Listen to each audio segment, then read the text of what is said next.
and staff back into school safely this year, and we made those investments. And so we were able to ride that wave. Omicron was very different. Staff, were impacted greatly in terms of them not being able to come to work. And because the transmission of the Omicron variant was so much higher than any other variant that we've experienced, we ultimately had to look at if we're able to operate or not. Because as we know, we can have every single teacher show up to a building to serve students. But if we don't have our cafeteria workers, our building services worker, our paraeducators, our bus drivers, then we still cannot serve our students. It's a menu of services that have to be in place in order for us to operate and provide an adequate learning environment for our students. And it starts at the beginning of the day with transportation and ends at the day with transportation. So that's just one part of it. There are a whole host of services that we provide throughout the day for our students. And so, yes, our operations were very much impacted when we were faced with the Omicron variant. And so we then jumped into swift action when we saw exactly what this impact was. And to be very transparent with you, this is a fluid process. I won't forget the day when, we had to look at the fact that between 5 a.m. and 7 a.m., we had a number of bus drivers who were not able to come to work. That's a real situation. That's not something that you would expect, and it's not something that we've experienced before. And so being able to turn into swift action and figure out what is it that we can do is exactly what we've done as we faced each of these situations. And so as we've, tried to ride the wave of Omicron variant, we had to look at all of these factors to say, what are we truly dealing with? And we know this won't be forever, and we're actually hoping it'll just be a few weeks. But we were able to sit down and say, what are the variables that are impacting us with this particular variant that's providing us a barrier to schools operating in a way in which we want them to function? So again, I'll mention those variables were student absences, because we saw significant student absences as well in our schools, staff absences, substitute coverage, because if we don't have the coverage, then we can't make sure we have provisions provided, plans in place to provide our students their services, the transmission rate of COVID-19, and the ability to be able to operate the bus routes provided to our students. So those are the 5 factors that we looked at. And we got input from our community, from our staff, about why those 5 factors are important and important for us to continue to look at. So those are the factors that we look at for every single school, and in collaboration with every school who report a lot of this data to us on a daily basis. And again, I'll focus in on the fluid part of this, because if a staff reports at 7 a.m. what that staffing shortage is, that could very well change at 8 a.m. It could change again at 9 a.m. And so even when we talk about the data and sharing the data can change based on what the circumstances are and how our situation is changing. That's just how schools work. And so as we think about all of these variables, involving the school and looking at what the data represents for each of these variables and engaging them in conversation about that, we thought was critically important, because one, there's some things that we won't be able to see by just looking at the numerical data, and we want to be able to hear the story behind it. And secondly, looking at the numerical data also doesn't tell us what provisions each school have been able to make that says if we can operate or not. So having that collaborative process so that the decision making is not just happening from the top, but is happening with all of those who are going to be impacted by that decision was very important to us, because then we need ownership and we need support when we do have to switch to virtual in those circumstances. So I just highlight that, and I will tell you, virtual will be with us for the future to come.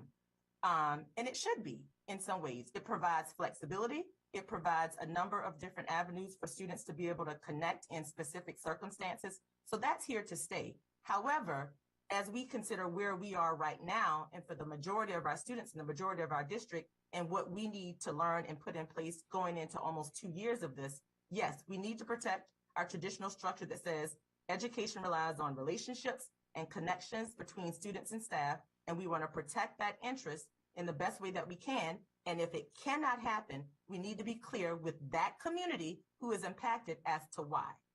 And we had the perfect example to happen yesterday, and then I'll stop. And if there are follow-up questions to this, I'm looking forward to us getting into it, and the staff can come in and give details. But yesterday was a perfect example of a test of whether this process works in the favor of what the community wants and what's really happening or not. As you're aware, yesterday, we had 16 schools that were transitioning to a virtual learning period for 10 calendar days. So we had 16 schools. When we started this process, based on the data, there were 17 schools that got our attention to be able to invite them into a discussion and say, you know, what's really going on? When we look at your data, we're wondering, how are you truly able to operate? Well, it's very interesting because having everyone as a part of that conversation, the staff, the PTA president, you know, everyone representing all parts of work that has to be done, they're able to really talk about the story of what they were doing. Well, we had yesterday at the team meeting that we had with each of the schools that make a recommendation, we had one of the schools identified by the data that we looked at, and the stakeholders on the committee were opposed to transitioning to virtual learning based on operational concerns. And they said, we know what this looks like, but here's what we've done to provision to take care of those areas. So as a result, that school decided to make a decision to not transition to virtual and remain in person because they felt like they had made provisions that we could not see by looking at the data. And then with those schools that did transition to virtual, they were able to share the data that was looked at in each of those five categories with the community so that the community could understand why that decision was made.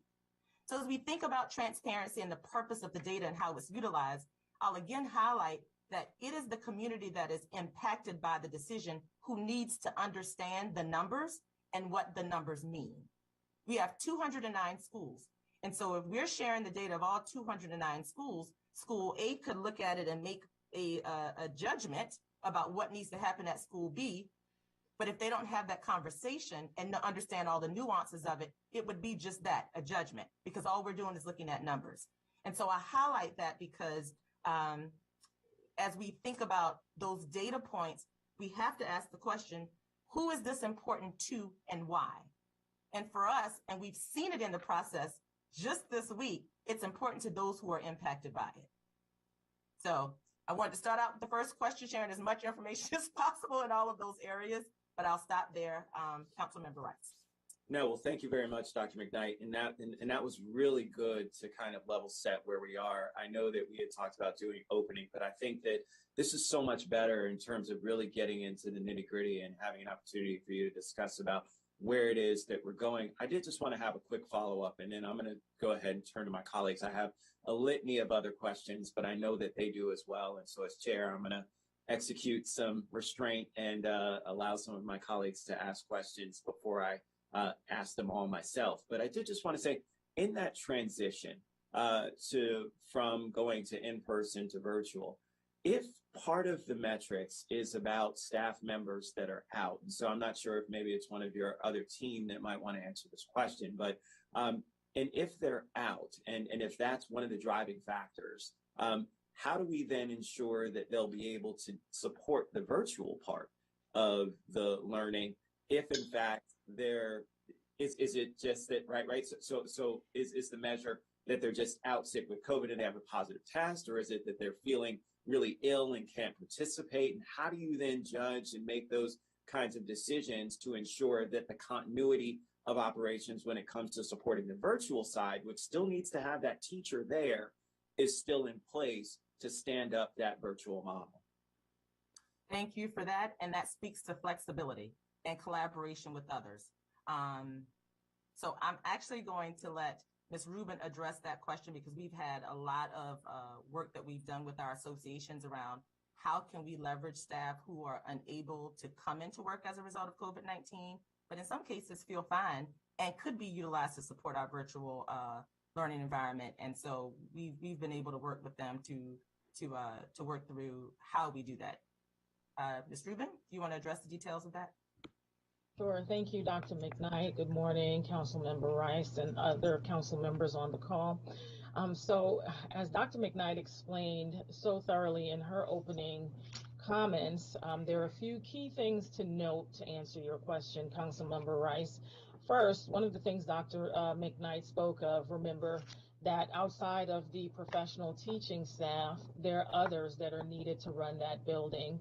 So when we're getting the absenteeism rate, we're getting it across professional levels. So we get it for what is the school missing in terms of teachers, paraeducators, who we know are so important to the work, as well as some of those support staff, the building services, the cafeteria, as well as the bus drivers. So it's a combination.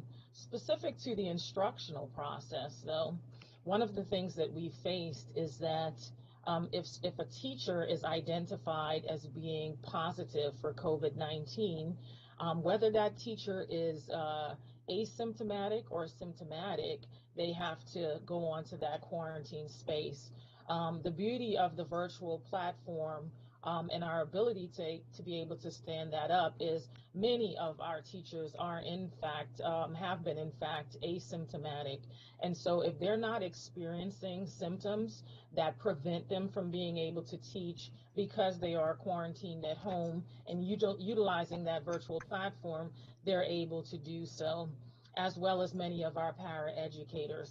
And just one more thing, and my colleague, Helen Nixon, has done a tremendous job of working to help the system to acquire those substitute teachers. One of the things that we saw were substitutes were weary about going into the brick and mortar school building if they knew that perhaps that infection rate was particularly high at a particular school. They are much more willing to engage in the virtual space. And so with all of those things combined, that is how we're able to enable the continuity of learning as a result. Thank you very much for that. That answers a lot of questions that have been floating out there around how it is that we'll stand up a virtual model if we have staff that are out, and being able to move them around, those kinds of things. And, understandably, some folks are reluctant to go into that in-person space, but are more likely to actually support on a virtual level, gives us the ability to cross pollinate. So I think that's fantastic. At this point, again, I've got a whole list of questions, but I am going to turn to my colleagues on ENC. So I'm turning to Councilmember Navarro first. Councilmember Navarro. Thank you so much. Thank you everybody for being here. This is such an important conversation. So I guess I would like to understand just the broad, operational process. Obviously, I need to qualify that all of us have found ourselves in a heightened mode in terms of trying to figure out the best possible scenarios and the best possible ways to pivot in order to address all of those scenarios. We've been doing this now since 2020. As a matter of fact, when we started doing those emergency briefings with the county executive, I requested that we have a representative from MCPS because this is all so connected and these issues keep coming at us rapidly with so many challenges. One of the things that I know we learned very quickly, I know for me it was very clear, was that this particular wave indeed was different, as Dr. McKnight said. It was different because it was not just an issue around health, but it was also an issue around this notion of affecting staff. And we started seeing it all over the country. It was much more contagious, which meant that then people were going to be out longer and all at once. And what does this mean for continuity of operations? That was so critical. So having said all of that and framing all of that, I'm interested in understanding then how has MCPS addressed this notion of creating scenarios to respond to these emergencies. I think that by now we pretty much have understood that this can go a lot of different ways, a lot of different permutations, and therefore is going to require a lot of different solutions. It's going to require a different type of collaboration with the health department or with our employee unions or with the parents, accommodations that we never thought we had to address. So I would like to understand how is that process taking place at MCPS in terms of different scenarios, right? So putting forth these kinds of emergency response scenarios. Who is at the table? How is the leadership of the Board of Education specifically involved in that? How are parents involved in that? Because The flip side of this conversation thus far, we've been talking about the impact in the schools and children, but the flip side of that is the impact on parents, the real life impact on finding out that now your child is not going to be going to school and you have a job that maybe you just can't be absent from. And the impact that that is having in our communities is huge. So that is another piece of this puzzle that, I'm trying to figure out, how are we going to address that? Are there ways for us to also figure out how to mitigate the impact on those parents who have to go to work and have no choice and now find themselves on a day's notice, basically having to figure out how to change arrangements. So first, this notion of operationally, what has MCPS done to pivot in order to anticipate and have in place processes, et cetera, that are different from how we have to operate up until now. But what are you doing in order to address that? And how are you then engaging that parental voice, not just through PTAs, because there are a lot of parents that are not part of PTAs, but at all levels, in order to gauge what are the best way to move forward and be transparent about the fact that if you have such shortages, there is no way that instruction is going to be the same. It just isn't. I don't care how much we try to, sugarcoat it. It's not. But you're doing everything possible. And how are you communicating that? Are things that I keep hearing about, people keep questioning and asking. So if you can talk a little bit about those pieces, what are you doing different to anticipate these types of issues that are coming fast and furious at us? How do you communicate to parents? And what could you perhaps enhance going forward in terms of what you've learned so far? Thank you, Councilmember Navarro. I will begin addressing a few things, and then I will turn it over to Ms. Rubin, Ms. Edwards, and Ms. Izzard, because they all have some components of exactly what you're describing, and it's that connection to the families. First, to begin with what we've done, as quickly as things we have to navigate circumstances with COVID-19, we do stay very connected to our Board of Education. President Wolf is here today, and she can tell you, I was thinking about this, she said, how often do we talk to Department of Health and Human Services? We're sending emails and communicating with our board members weekly or daily, just talking through all of these different circumstances and knowing that no one answer is going to, in some ways, address every single circumstance that is out there. And that's the difficult part of this. However, we know that it's important for us to understand how every decision does impact every family. And we need to understand all of their circumstances. And so with that said, this year, at the very beginning of the year, we implemented the COVID Operations Advisory Team, which is a committee that is made up of parents from all parent groups that work with our system. Yes, PTA is one of them, but we also have FEET, and we have Black and Brown Coalition. We have, every parent organization that works with our school system is a part of that group. And that's where we're able to find out exactly, based on these decisions, what's the impact that's going to be in place. And it actually is because of that collaboration that we're able to work with them to come up with solutions that don't make this so difficult for families. And Ms. Edwards, I know, have worked very closely with many of them, which is why we're able to have the hubs available to schools when they do have to go to attend a virtual situation, so that parents can go to work and not have to figure out, how do I do one or the other? Because then that starts to impact our economy if our parents can't go to work, and a host of other things.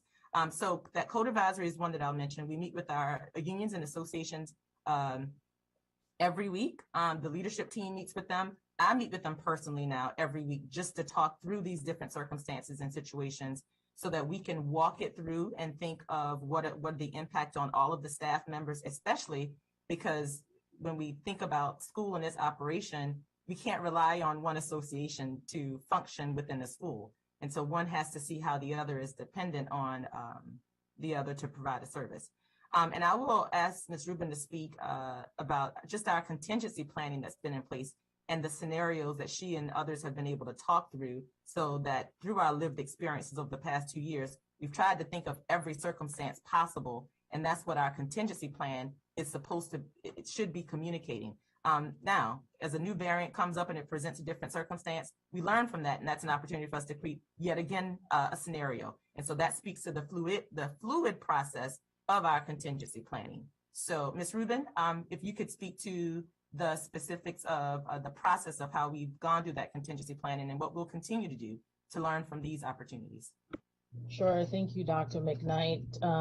So to Councilmember Navarro's questions, I think the first step that we've taken in MCPS, and I think key to what you're asking, is those learned opportunities that lead us to enhancement and improvements. So our first step is always the internal planning that begins certainly at our cabinet level, and then certainly within my role at our OTLS level, and how are we planning both within our team, how are we planning with the school-based teams, and then how are we including the community into that work so that it truly is wraparound.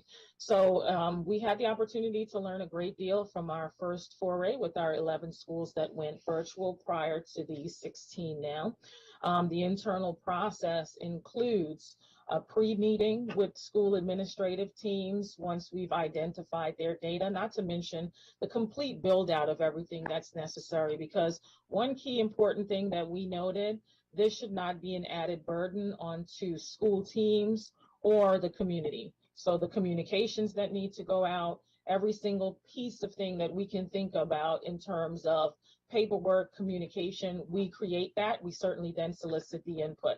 So having that internal meeting with that school team, we've also included and built out a community stakeholder team that these 16 schools had the opportunity to utilize, which entails, once we've identified and taken a look at the school assessment data, the metrics of which Dr. McKnight already highlighted in her opening comments, we then have the opportunity to speak internally about it.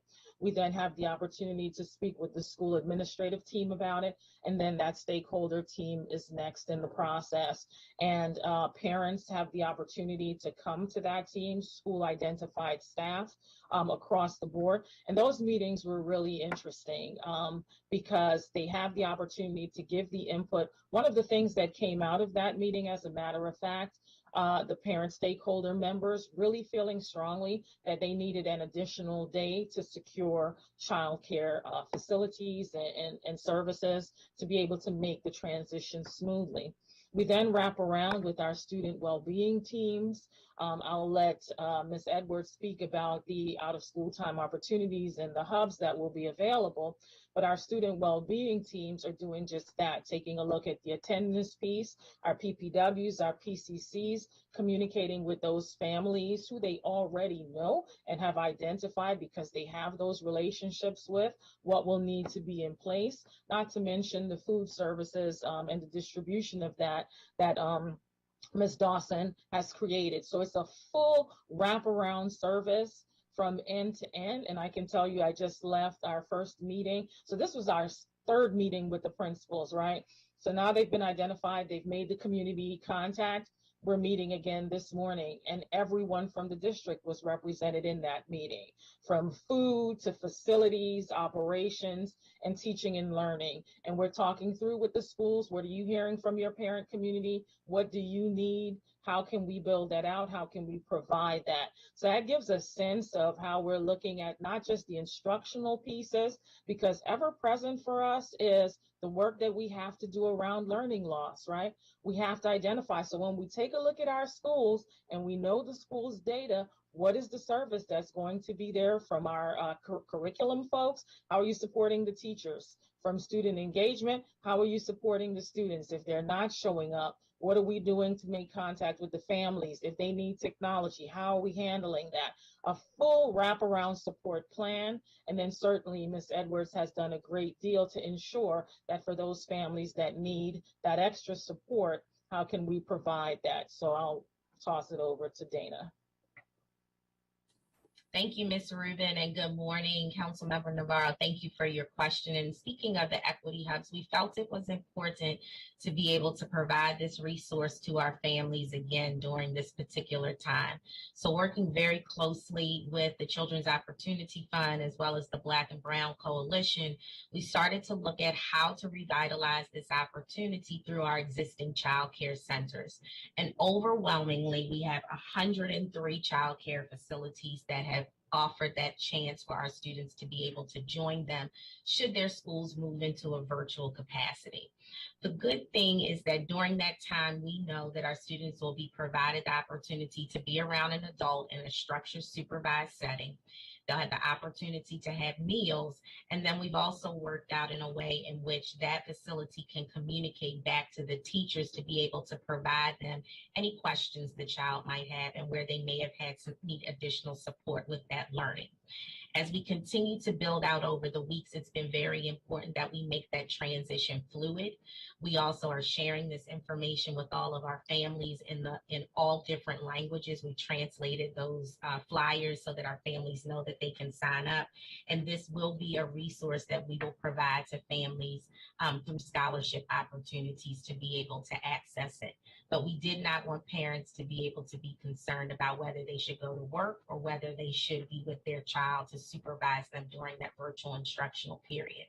When we met with our COVID advisory team, and Dr. McKnight highlighted that earlier to kind of go back a little bit before we get to actually working with the schools that moved to virtual instruction, we did talk about and wanted to know what was a good time frame that families would need to know in advance prior to us making the announcement that a school was switching to virtual instruction.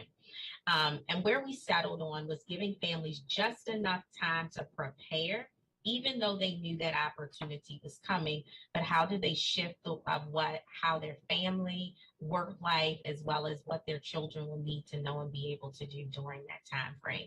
So we've been inclusive during this time, being able to hear from multiple stakeholders along the way, not only on that topic, but other topics as well during this leg of the pandemic. And if I could, I just wanted Stephanie Izzard to give a comment because she has been out in the community, Councilmember Navarro, really making those connections with those families that are so important, given what every single community needs. So I just wanted to ask her if she could just share a word or two of what that has looked like, because that has been really important as a boots on the ground effort. Thank you, Dr. McKnight. Appreciate that. Councilmember Navarro, one of the things after speaking to so many of our families in school buildings and listening and getting that voice data from them and their concerns, when the first 11 did go virtual, we did ensure that vaccination clinics were still available after school, even though there were no students in the building. Families had that opportunity to still receive that support.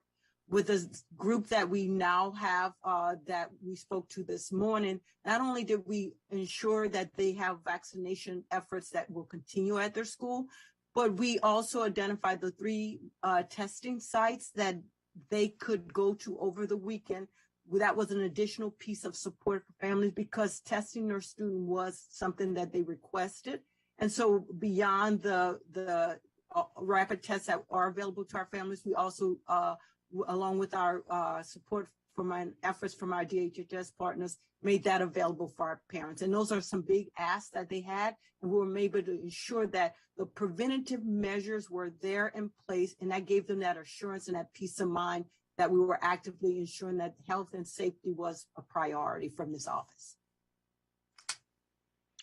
Thank you so much. I appreciate this comprehensive response. I think it's so important for us to have an opportunity to publicly go through some of these steps that may not necessarily be as apparent to the public to understand the complexity of a lot of these decisions. So I think this is really critical. I want to make sure, I know that others want to speak. I want to make sure that obviously we continue to collaborate, of course, with DHHS and other agencies to provide things like transportation if we need to the equity hubs, to make sure that, that type of communication with those schools is like one-on-one, right? There are not that many schools. So making sure that each parent understands that this is a resource, and how do we identify other resources out there? Because I think that overall, you know, our residents have shown by how they have stepped up to get vaccinated that people understand that we're all in this together. And I think what everybody wants is to at least know that there are these accommodations being made, even though it's not perfect, but we're still in a pandemic. Our residents know that. But it's a matter of making sure that we pull all of our resources, including community partners, to make it as seamless as possible. That is the one ask. I'll close by saying this, though. I think that for us as policymakers, decision makers, you know, budget folks who are going to have to take on some make some budgetary decisions very soon, the learning loss piece is huge, huge. We have got to figure out how we are going to boost those opportunities for our students. We do have models, and I've said this before, we have some extraordinary models that we have implemented in the past. I'll just throw out there like the Bell program types, et cetera. This is big, and we're going to have to, I hope, during our budget deliberations, talk about how do we scale this up, because now we know that things have changed dramatically. The other piece, I think, has to do with our compensation for staff. I think the school system staff they've been doing such extraordinary things, and we do need to address how are we going to properly compensate them for stepping up time and time again during this pandemic, which has been an emergency. So we need to figure those things out. And I know it's never easy because, you know, funds are always limited. But I think we're going to have to prioritize some things during this budget, because our school system has always been the jewel of Montgomery County, and it's been tough. It's been tough for all of you. So whatever we can do again to mitigate a lot of this, we need to, and it won't be perfect, but I think that as long as we all do the best we can, we should be able to ride this. Thank you very much, Mr. Chairman, and everyone who's responded. Thank you very much, Councilmember Navarro, and incredibly important points. I mean, this is why we do this, because I didn't know about the equity hubs and that those were available. So that is incredibly important. And to Councilmember Navarro's point, we need to make sure that we do that outreach. Look, MCPS does an incredible job when it comes to reaching out on these phones, letting me know about things that are happening. And so I would expect that the same thing applies in this case. And that for those individual schools, I know you've got the listservs that are there, because I get individual MCPS specifically for my school, for my daughter's school, and then I also get them for system-wide for MCPS in terms of announcements. And so from that perspective, if you can make sure, so the ask is doubling down on what Councilmember Navarro said, making sure that that outreach goes there, and then also the community partners that are working in those various communities, whether it's Identity, whether it's CASA, whether it's other folks that are out there, our Black and Brown Coalition, and just making sure that they're reaching out to their individuals, the NAACP, making sure that we're reaching out to those individuals and networking with them so that they know that these things are available. The more different ways we can reach into the community and make sure that they're aware, the better. Let's just not assume that they've heard and that they know about it, but utilizing all of those resources to make sure that we can get the word out. Because that is great. That is phenomenal. It's something that Councilmember Navarro and I were talking about yesterday. So it's amazing. So I'm just incredibly happy. Let me turn to Councilmember Jawando. Thank you. Thank you, Chairman Rice. And thank you to everyone assembled here today and all the work that you're doing each and every day on behalf of our students and families. I want to emphasize this, and I'm glad I heard it at the top, and that we've prioritized in-person learning. You know, as the father of 4 children, 3 elementary age, 1 toddler, the last 20 months, you know, they've been hard on everybody.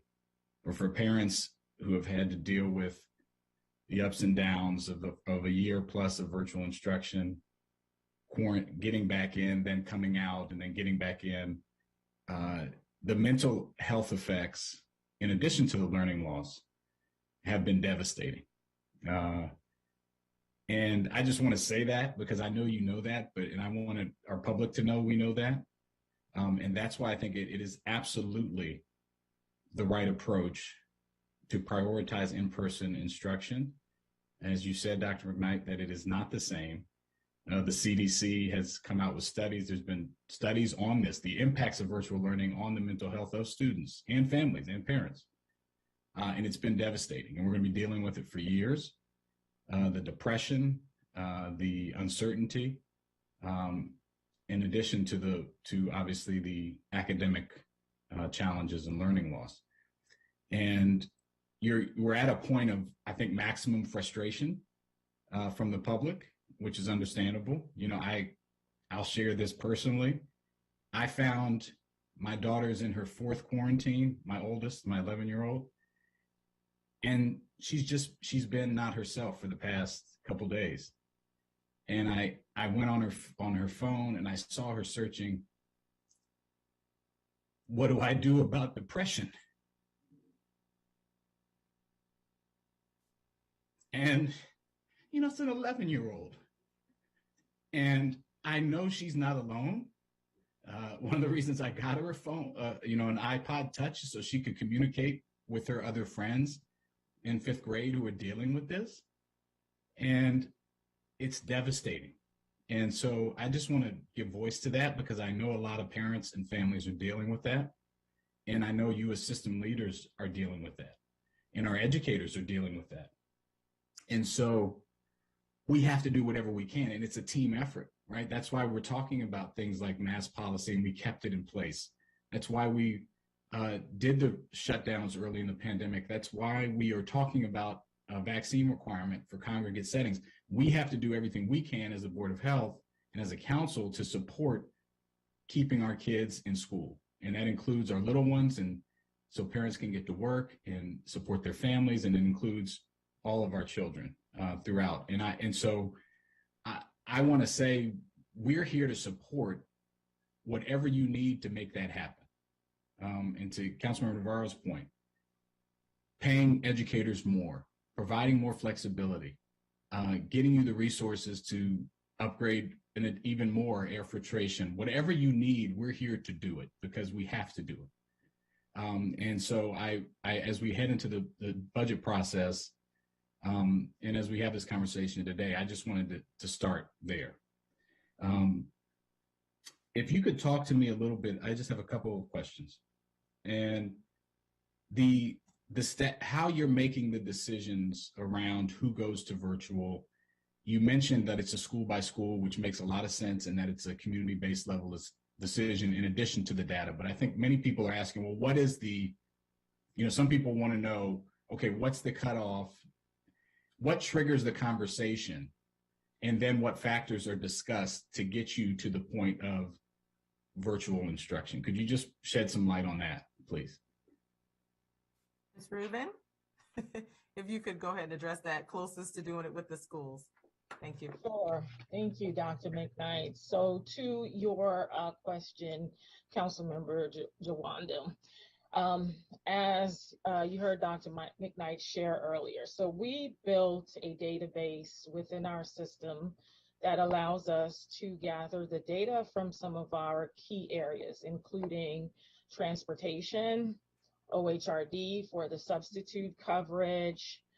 We also have a component where schools are able to get, we use a Google document with our schools where they report twice during the day, early in the morning and then around midday, about what they're seeing in the impact. The other measurements we're looking at, student absenteeism, attendance, rate, as well as Dr. McKnight mentioned that active COVID-19 cases. And then I mentioned the transportation, but that's also a significant piece because about 2 weeks ago, we were in a serious place with that. And then we've just seen that on a downward trend. So that's not as mitigating as some of the other data points. So just to be clear, it's getting better, it's getting worse? It's getting better. That's okay, getting very much better. Yeah. And Ms. Dawson can perhaps speak to that.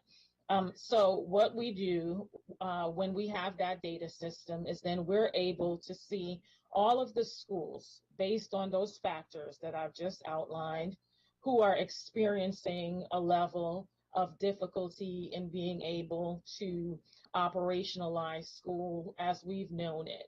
And then there's the part about hearing it from the schools themselves, which is why that community meeting piece was so significant.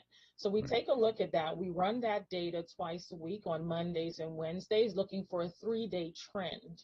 And we take a look at the schools who come up for that data in terms of the amount. So, you know, if a school has more than 20% of their students absent 3 days in a row, that's significant to us.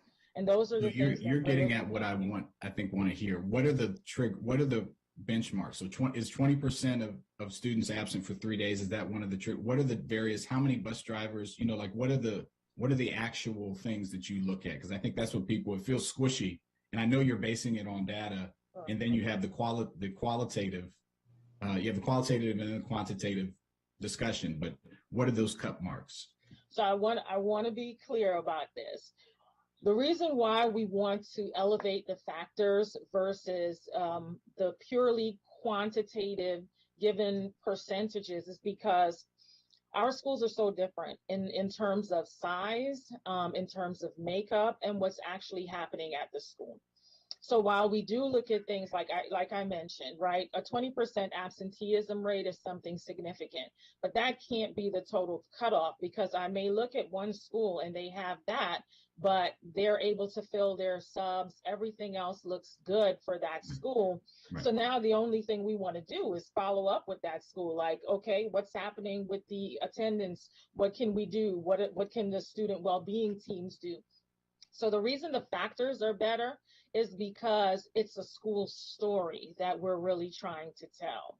So we are looking at that quantitative piece. That qualitative piece also comes in, Councilmember Jawando, where if I'm talking to the school and the school says, well, yes, I'm able to fill my subs, but they're with people who are teaching out of the content.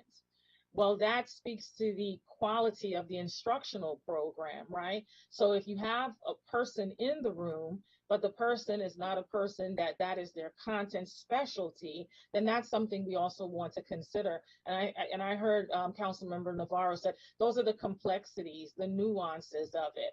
So just wanting to offer that perspective. So when we look at all of that, the schools that come up, we go through the data with them, and then they say, yes, absolutely, this is what's happening. That data is clean.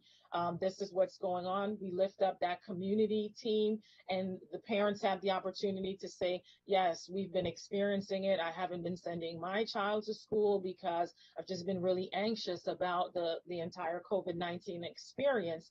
And together, we're able to put together that qualitative piece, what the community is experiencing, what the school is experiencing, the quantitative piece from our data that we've gathered. And so far, it's matched up. And as Dr. McKnight mentioned, there was that one school that said, so yes, a lot of what you're seeing quantitatively is correct, but here's what we've been able to do. And the community is like, yeah, we've really rallied around, and we want to remain in person, and here are the reasons why. So, and you went to my second question. So it would be fair to characterize what you're saying as there's a certain set of factors, student absenteeism, availability of staff, COVID spread, that will trigger a review internally. You're looking at this data twice a week to discuss whether something should happen. And then you overlay that with the qualitative analysis based on the school specific. Is that fair to say? Yes, you said it beautifully. Thank you. Okay, good. You're welcome. I just copied what you said. I just tried to condense. Councilmember Jawando, can I give you triggered my thinking in that, because the perfect example would be if you look at a school and it says we have a 20%, if we're looking at it at Central and we don't know the story, we're saying if we start 20% as a threshold, that's okay, you have 20% absentee rate. In one school, that 20% could say, yes, we have 20% people absent, but our departments are large enough where we can have people double up and cover the classes, and it's not an issue. Right. You could look at 20% in another school, and that 20% could say the department, and I'm talking secondary, the department is not large. We only have a couple of teachers who are specialized in these particular areas. So we're having to pull other people. Let's say I know there was one school in which you had a social studies teacher trying to teach a Spanish class. That doesn't work. And it definitely doesn't work from you go into a week, and then you have to think about implications of, those students are expected to take exams. So that's why the threshold and the criteria doesn't work in that way, because the schools are just so different and there's so many different circumstances. So I want to share that example with you because it's a real one. I appreciate it. And my second question, and then I will get back in the queue so other colleagues can ask. You kind of teed it up, Ms. Rubens. You said you have this qualitative discussion, and so based on that, a school said we're doing these things so we can stay in person. What are these things? What are the things that, and you can use specifics of that school or others, what are the things that they felt that despite the negative data that they could pull it together and make sure to keep providing in-person instruction? And not only what are those things, those set of things, are there things that you need more support of to help amplify and make those things more robust? Or are they just very unique to the school? Like, I just want to know, when you said there's a set of things they said we're doing, what are those? So absolutely, I will say this is one of our smaller schools. That's number one. So given that, they have more of an opportunity to have staff members who are able to be within, and this is one of our elementary schools, to be able to cover classes. They're using their team approach to be able to make sure that the students are getting the content. So when they're meeting as a PLC, they understand, okay, this is how we're going to cover and this is what we're going to do. So those are a few of the things. In addition, thinking about how they use technology and lots of support from their community in terms of if a student needs to be out, their ability to report, to be able to provide the supports at home for students who may be out on quarantine to make sure they're still accessing that education. So some of those were the things that we heard from the parent community. And as Dr. McKnight mentioned, that's really why it's so significant, because it will differ from community to community. Okay. And then this is really my last question. Substitutes, where are we with subs in the situation there? Are we still having a significant shortage, or how many are showing up? Where are we at with that substitute issue? Hi, good morning. I will take, I'm sorry. No, thank Dr. Nixon, if you could address that, please. Yes, certainly. And thank you for the question. So yes, the substitute teachers. We do provide, as you heard earlier in the conversation, we do provide our colleagues in OTLS with an evening report and a morning report of where we are with the substitute teacher absences. We do have and continue to have bi-weekly job fairs for substitutes. Since the start of the year, we have processed 1,100 applications, and we have hired over 500 substitute teachers. We have various candidates who are in the pipeline for either uploading transcripts and references and are being fingerprinted. So we continue to interview on a weekly basis, and we continue to hire on a weekly basis as well.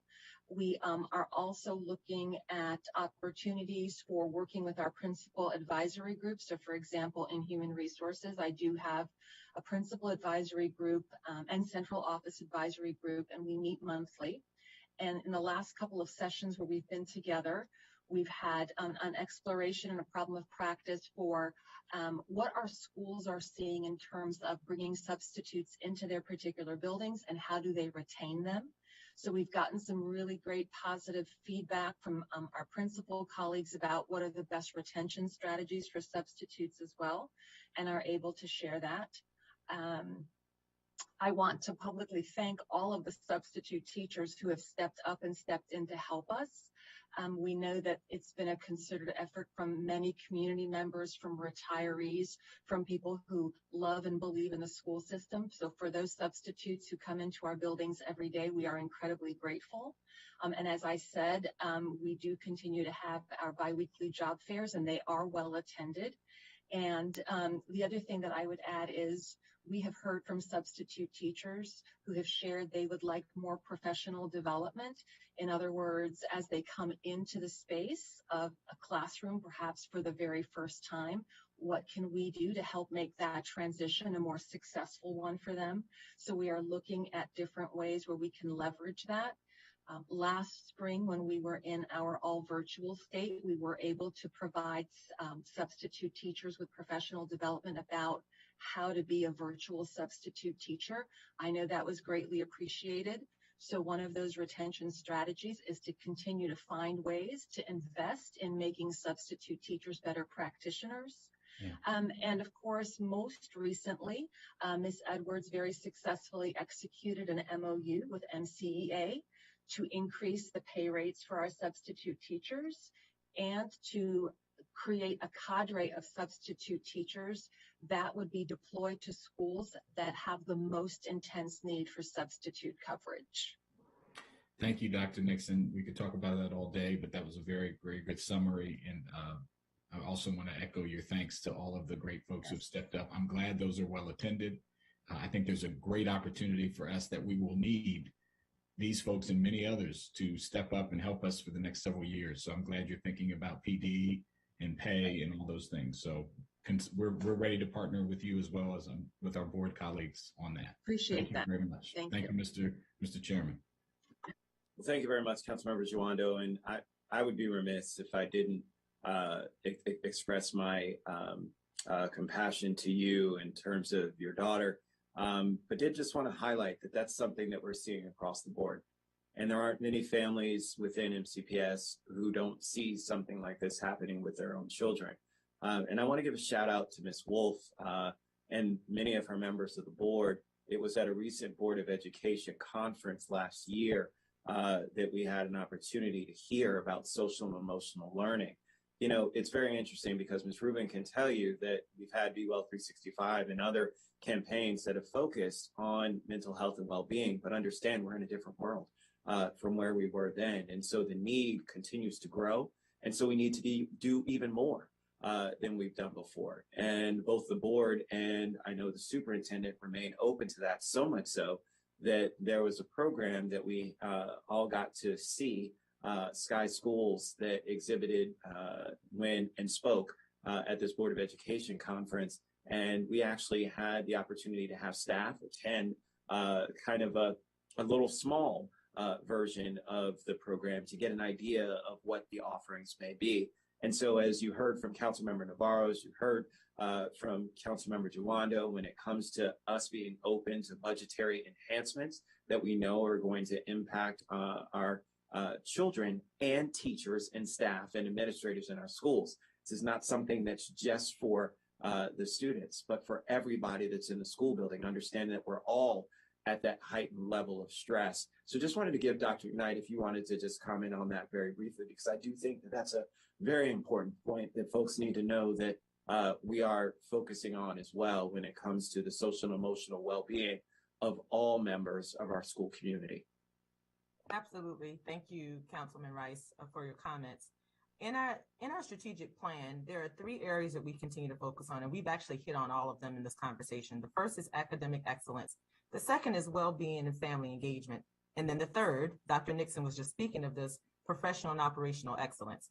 But that well-being and family engagement is a part that we have been discussing prior to the pandemic, but now it is an emergency, quite frankly. It is an emergency, and it means that we need these supports in place, and we actually need them now. Families have been impacted by this pandemic in ways that they did not see coming. Students have been impacted by seeing ways in which their parents have been impacted. Students have lost more family members than ever before. And that's why when they walk back into our buildings in the fall, they were different people. They have an awareness of loss and death in a way that they didn't have before.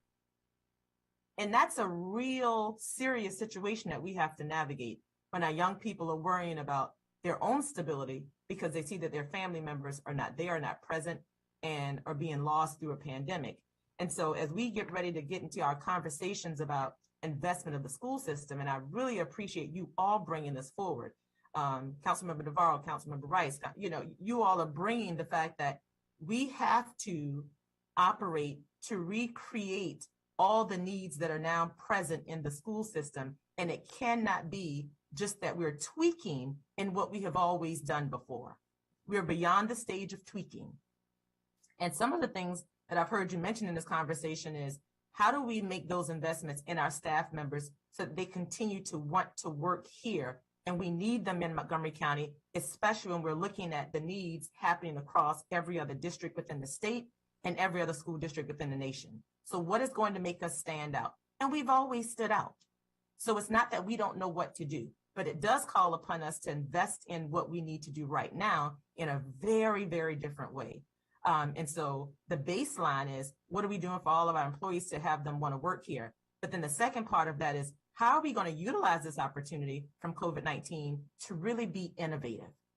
When we talk about virtual learning, we know in-person is best, but how can virtual learning create more opportunities of access for learning for students so that they aren't not getting the support that they need and having to make decisions in which we can't figure out how to be flexible for them. We've had conversations for years about who gets into what programs in Montgomery County Public Schools. Well, when brick and mortar is not the defining factor of who gets what, then how are we able to exercise that? How are we going to be measuring students' wellness? Now, to me, that's as important as us assessing not only their academic state, but where are they socially and emotionally so that they can be available to learning. Those are just a few. So I do look forward to our budget discussions, because we will need to get into the details of exactly what all of this is to bring back together our system in a very cohesive way. And the best part of our conversation yesterday was, what are going to be all of our roles to make sure we do this? Because it is going to take all of us. So thank you so much for elevating that. Well, thank you very much, Dr. McKnight. And it's the perfect segue.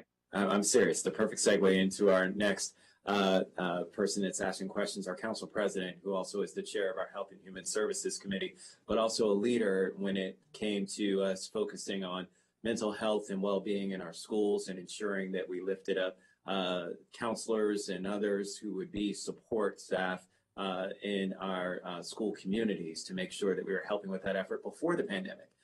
So certainly a visionary in that respect. So let me turn to our council president, President Albornoz.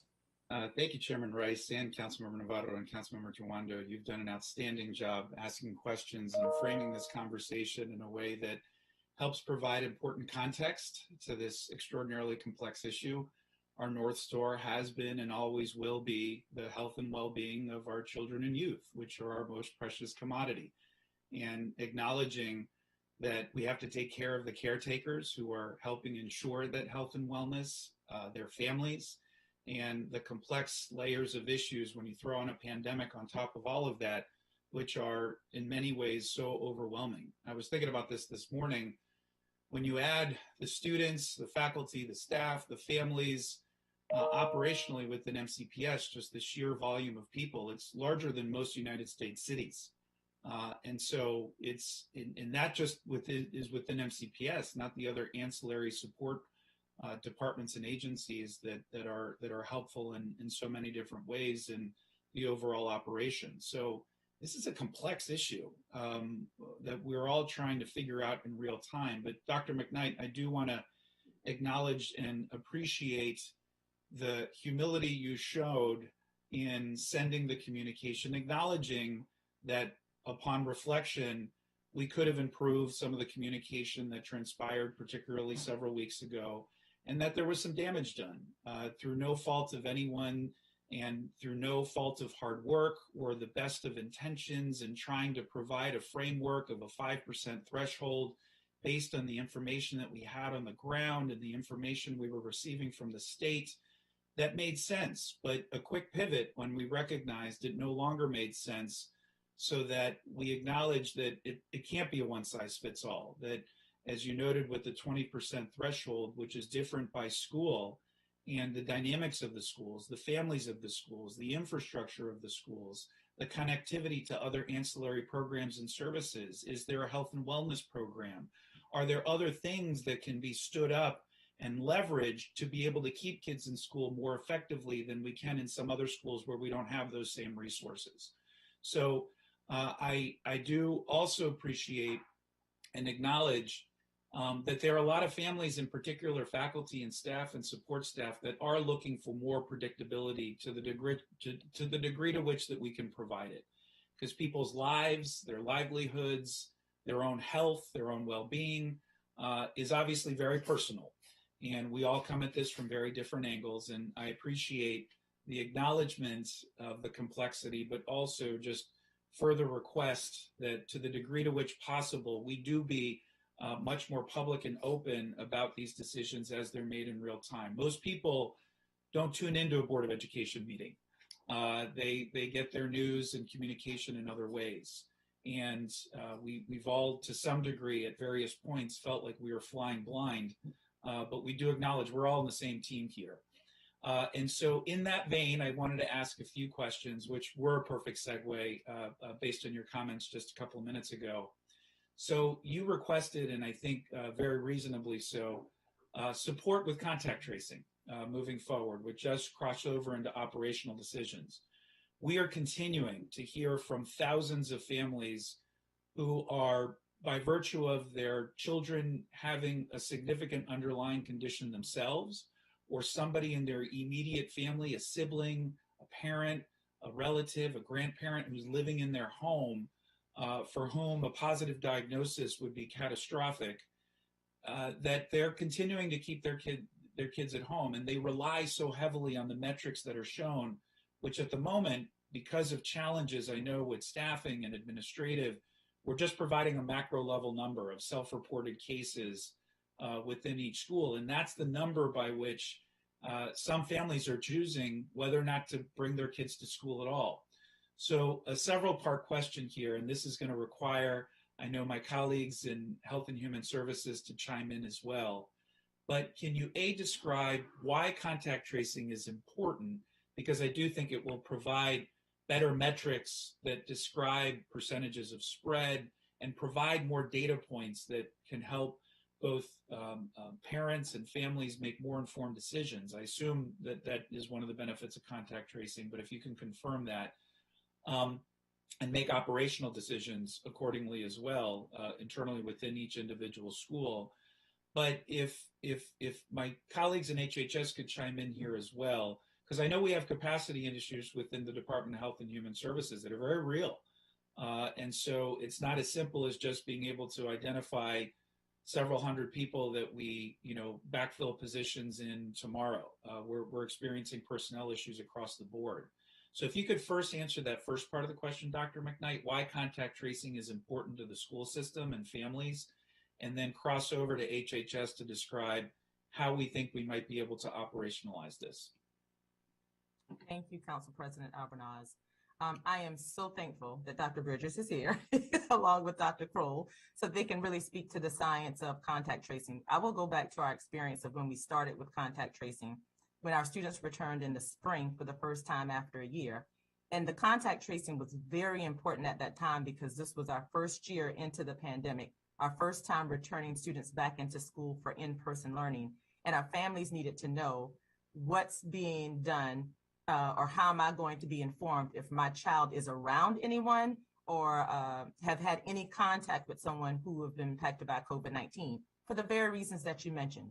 They're coming home, their family members in their home, and they need to have that information to make sure that they can protect their families in every way possible. And so we have continued that practice since the spring to ensure that we are monitoring. And of course, this was all at the time in which we also had physical distancing in place, right? So that was in the spring. We had physical distancing in place as students returned to school. And so contact tracing and thinking about what distance was provided throughout the school day contributed to much of that discussion as well. So that's why we were there then in the spring. And of course, we continued that process when we came into school in the fall this year for that same reason. Families need to know if their child has been exposed, and we need to know so that we can understand what the spread is that could possibly be happening in the school building and what we're going to do to address it. Our request came from the fact that, and I mean, I applaud our DHHS partners because, again, they have been partners with us and continue to be partners with us throughout this process. But we're now, from this fall, one year, March will be in about 6 weeks. So we're now almost a whole year out of contact tracing. And as Dr. Bridgers will share the importance of why it's there, I want to elevate the reality of how that and Heather Dublinsky can probably speak to this even better than I can, because we've even had to create the position of contact tracing to support our schools, and it's still not enough. 15 of them, or not, I can't remember, we've been adding them along the way, but it still doesn't even hold a candle to what's needed in the 209 schools.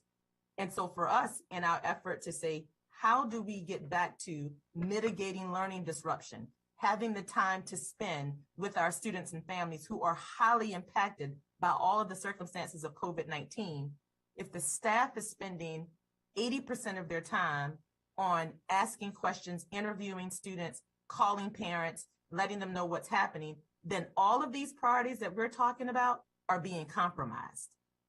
And so we're now a year into that. And so we're trying to settle on how do we get back to addressing these priority areas for the school system, but at the same time, follow the guidance that's being directed, I know coming from MDH and in partnership with Department of Health and Human Services, of how do we still protect these interests at the moment and at the time in which we see it necessary. And so that's where we were with contact tracing in the spring. And that's why we are still here presently with the Omicron variant doing that contact tracing. And maybe Dr. Bridges has a better outlook for us in terms of where we'll go with this in the future. But I wanted to share with you the historical perspective of where we start, why we started with this in the spring, and where we are here almost 6 weeks out of a year of still doing that process. So thank you, Dr. McKnight, and thank you, Council President Albernos and Council Member Rice, the chair of the EC committee, and all the council members assembled this morning. Thank you for having this conversation. Councilmember Katz aptly referenced Rudyard Kipling's "If Yesterday," and if you can think without making thoughts your aim. And our aim is to employ better practices. And so contact tracing is one of those better practices. It identifies those individuals who are positive, the index case, and we identify those index cases and isolate them, which is the definition of isolation. Identifying those individuals who are contagious versus those individuals who need to be quarantined, those individuals who come in contact with those individuals who are isolating or positive. That goes to speak to our vaccination rate, and MCPS has been great partners in getting our students vaccinated. We lead the state in vaccination rates as far as almost 45% of the 94 students who are projected to reside who are age 5 to 11. And so I just wanted to set that as a operational definitional framework. I'll ask Dr. Kroll to add his comments as well, but even more important, Mr. Hodge, Mark Hodge, who is our senior administrator for school health services, who works very closely with MCPS and Ms. Dublinsky to identify those lists of individuals who by definition would require some investigation, outbreak investigation, versus what we do as contact tracing, which our communicable disease and epidemiology section does with that list to identify and contact those persons. But Omicron is a highly contagious, transmissible variant, the highest to date. And we see so many cases in the community, and contact tracing is a stressful and stretched activity, to say the least. And so I'll pause there and let others chime in and add their on-the-ground experience with what we do and how we work to follow up with our contact tracing activities. So Dr. Kroll, I'll toss it over to you, and then I'll ask Mr. Hodge to provide a more definitive explanation of our work in contact tracing. Okay, good. I think Mark would be a good person to do that. I apologize. Dr. Kroll, we can't hear you. Dr. Kroll, we can't hear you. Dr. Kroll.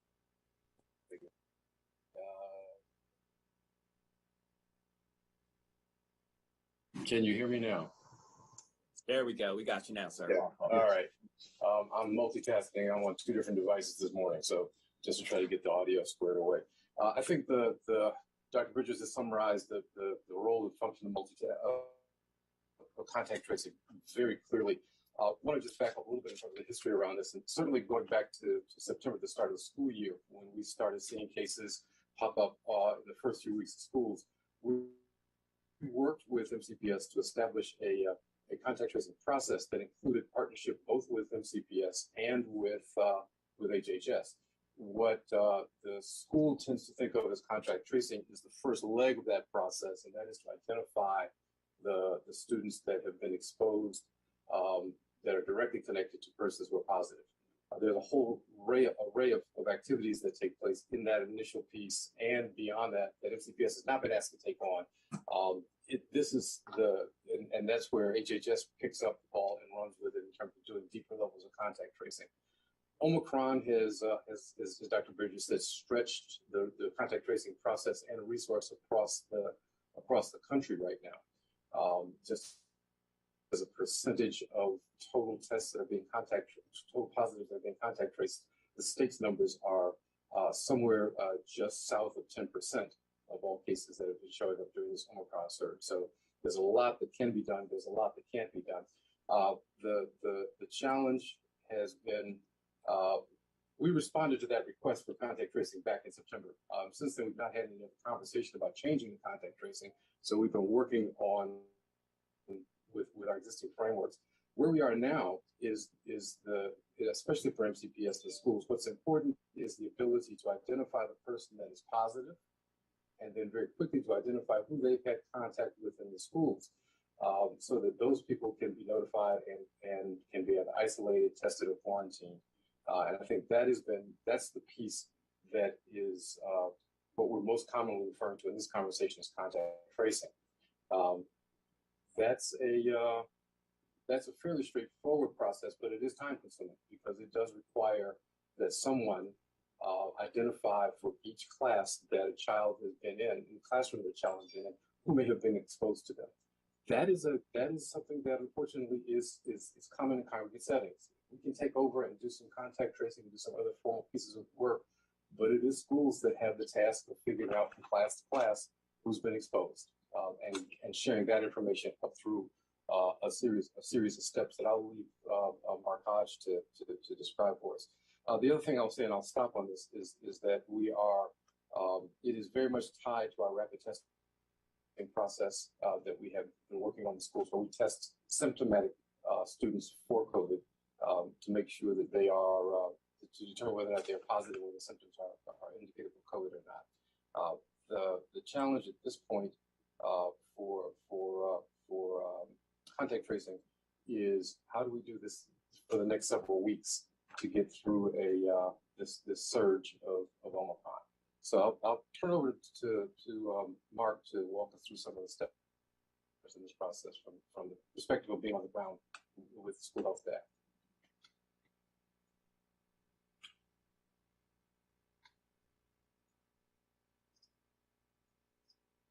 Mark, are you here?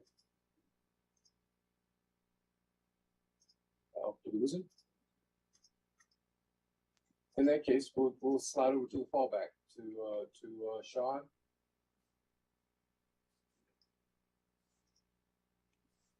Yes, Dr. Crowell. So again, just to follow up on some of our processes there, we, in working with our disease control team, we do follow up with the positive students and are prepared to. Oh, I see Mark has come on. Mark, we were just addressing the question of what we're looking at this week as far as potentially expanding support for contact tracing with our school partners.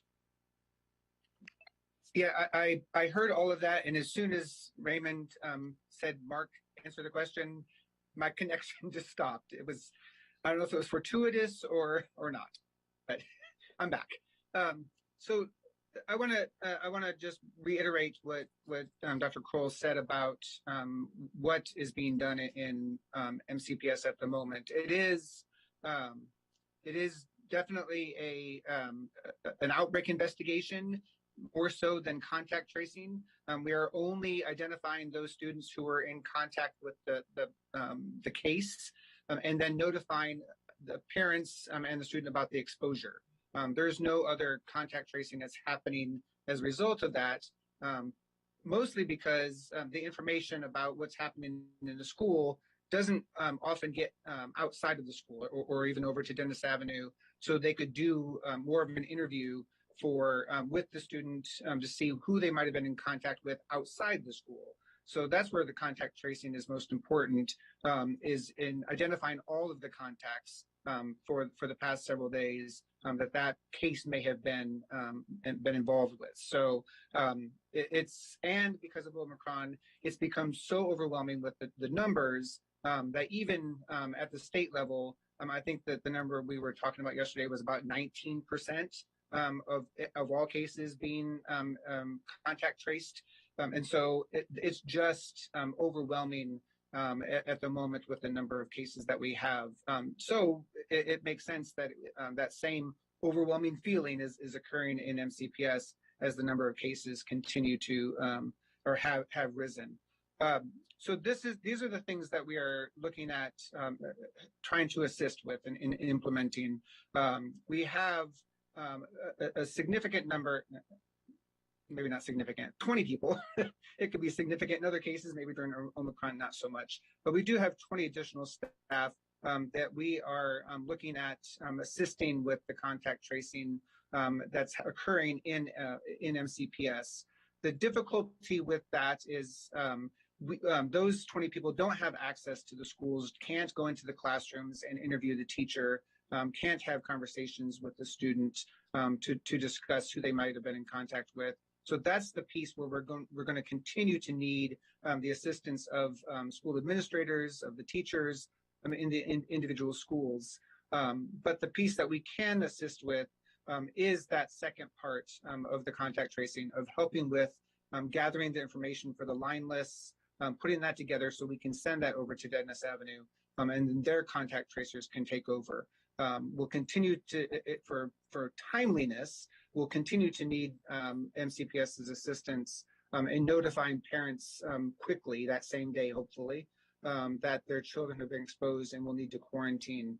That is easier done by the schools directly because they have those class lists and access to parents' information immediately, rather than us having to wait for a list to be created and sent to us to do that for us. So that's the work that we're going to be doing now. I'm working closely with Heather Dublinsky on that. We started to have this conversation last night. We will make sure that we are working together to get all of these things done, so we can make sure contact tracing is being done in its full form, and not just student exposures. So one quick correction to my comment earlier. Thanks, Mark, for correcting that. I said that statewide contact tracing was down around under 10%. It is under 20%. Thank you for that, Dr. Kroll. So who will be responsible then for updating sort of the dashboard or more information for families after contact tracing and more macro level information has been gleaned, that then students or families will, and faculty and staff will be able to look at? Thank you. I will direct that question to Mr. DeAndrea. Thank you, Dr. McKnight, and good morning, President Albornoz.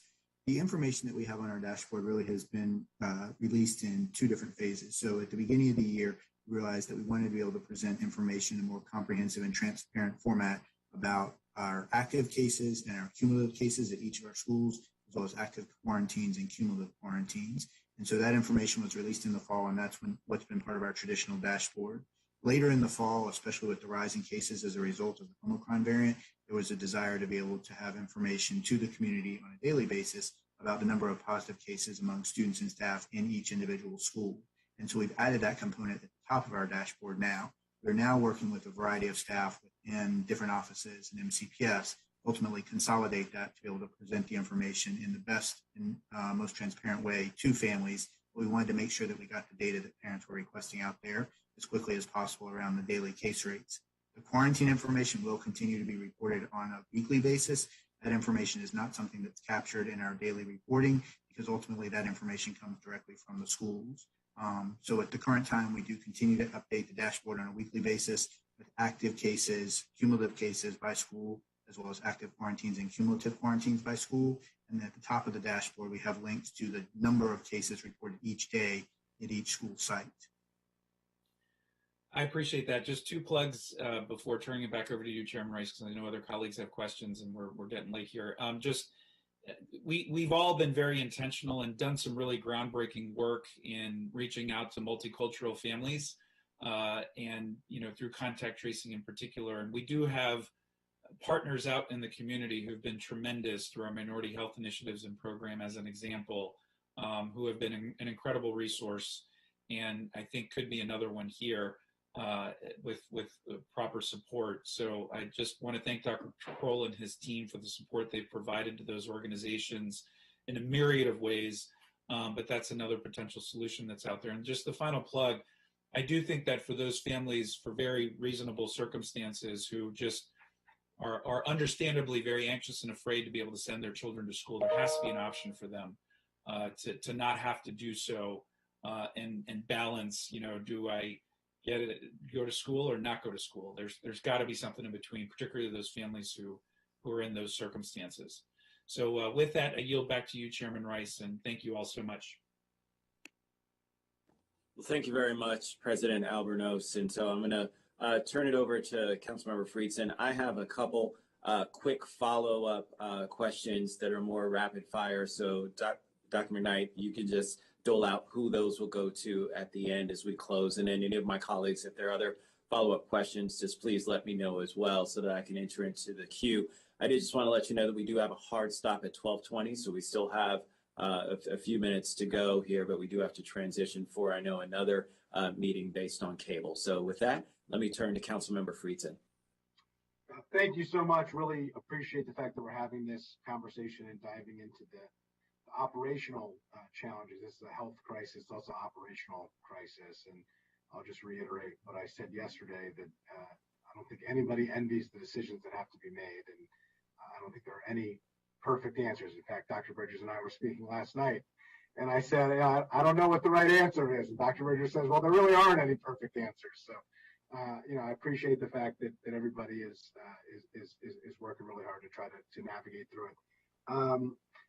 And I think there's two aspects of this as well. One is the triage moment that we're in to get through the Omicron surge. And I think contact tracing is a perfect example of that, and some of these immediate questions of school closures and virtual and other operational decisions. And then there's also the, where do we go from there? And what is the next surge going to look like, and how prepared are we for that moment? This has certainly tested every operational challenge that the school system had before COVID, and certainly before this surge during COVID, and it will be challenged again.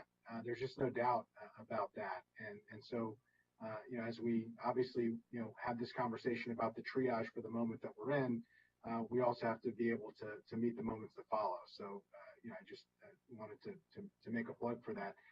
Just specifically to the contact tracing question, I appreciate the in-depth conversation we just had. I just want to be clear. There's a request that was made for DHHS to take over all of the contact tracing responsibilities because the school system is stretched too thin and can't handle them. It seemed to me, what I just heard, and I just want to be clear about this so everybody understands, that DHHS is not capable of handling most of the contact tracing responsibilities from the schools, that there are, really, I think it was the Outbreak investigation has been done or being handled by DHHS, but largely the schools are still being asked to do that, but there might be some tweaks and changes. Those are conversations that are happening between Mr. Hodge and Ms. Stuplinski and others. I just want to make sure I hone in on that and clarify that of, where are we on that question and that request? I think it's an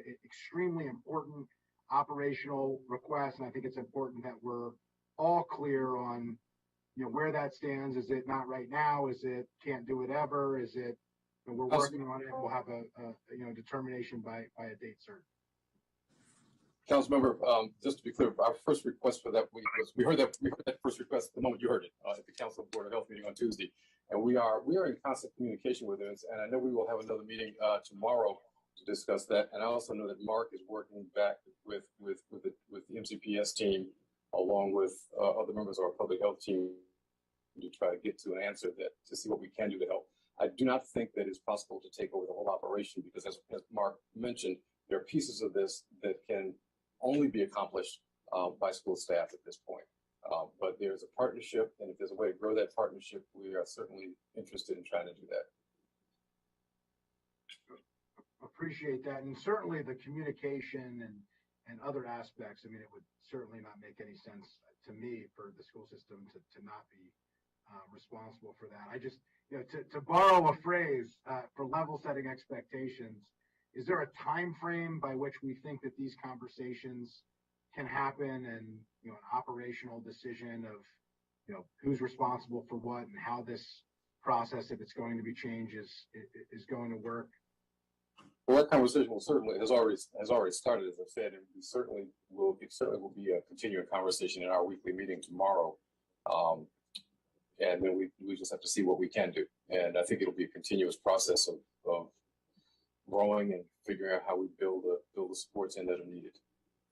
So there won't be a time when it is done. There's never a time when it is done. It is always a conversation, council member. So, well, I will also, I will borrow a phrase, one of my favorite lines. It always seems impossible until it's done. So I appreciate, the work that's being done there. Are there any, privacy concerns with, these are health determinations, there's school records with schools. Are there any legal concerns or any other concerns, or is this strictly, an operational issue, in terms of the schools and the health department? So there are always privacy concerns. Well, there are always privacy concerns with when you're handling both school data, student data, and health data.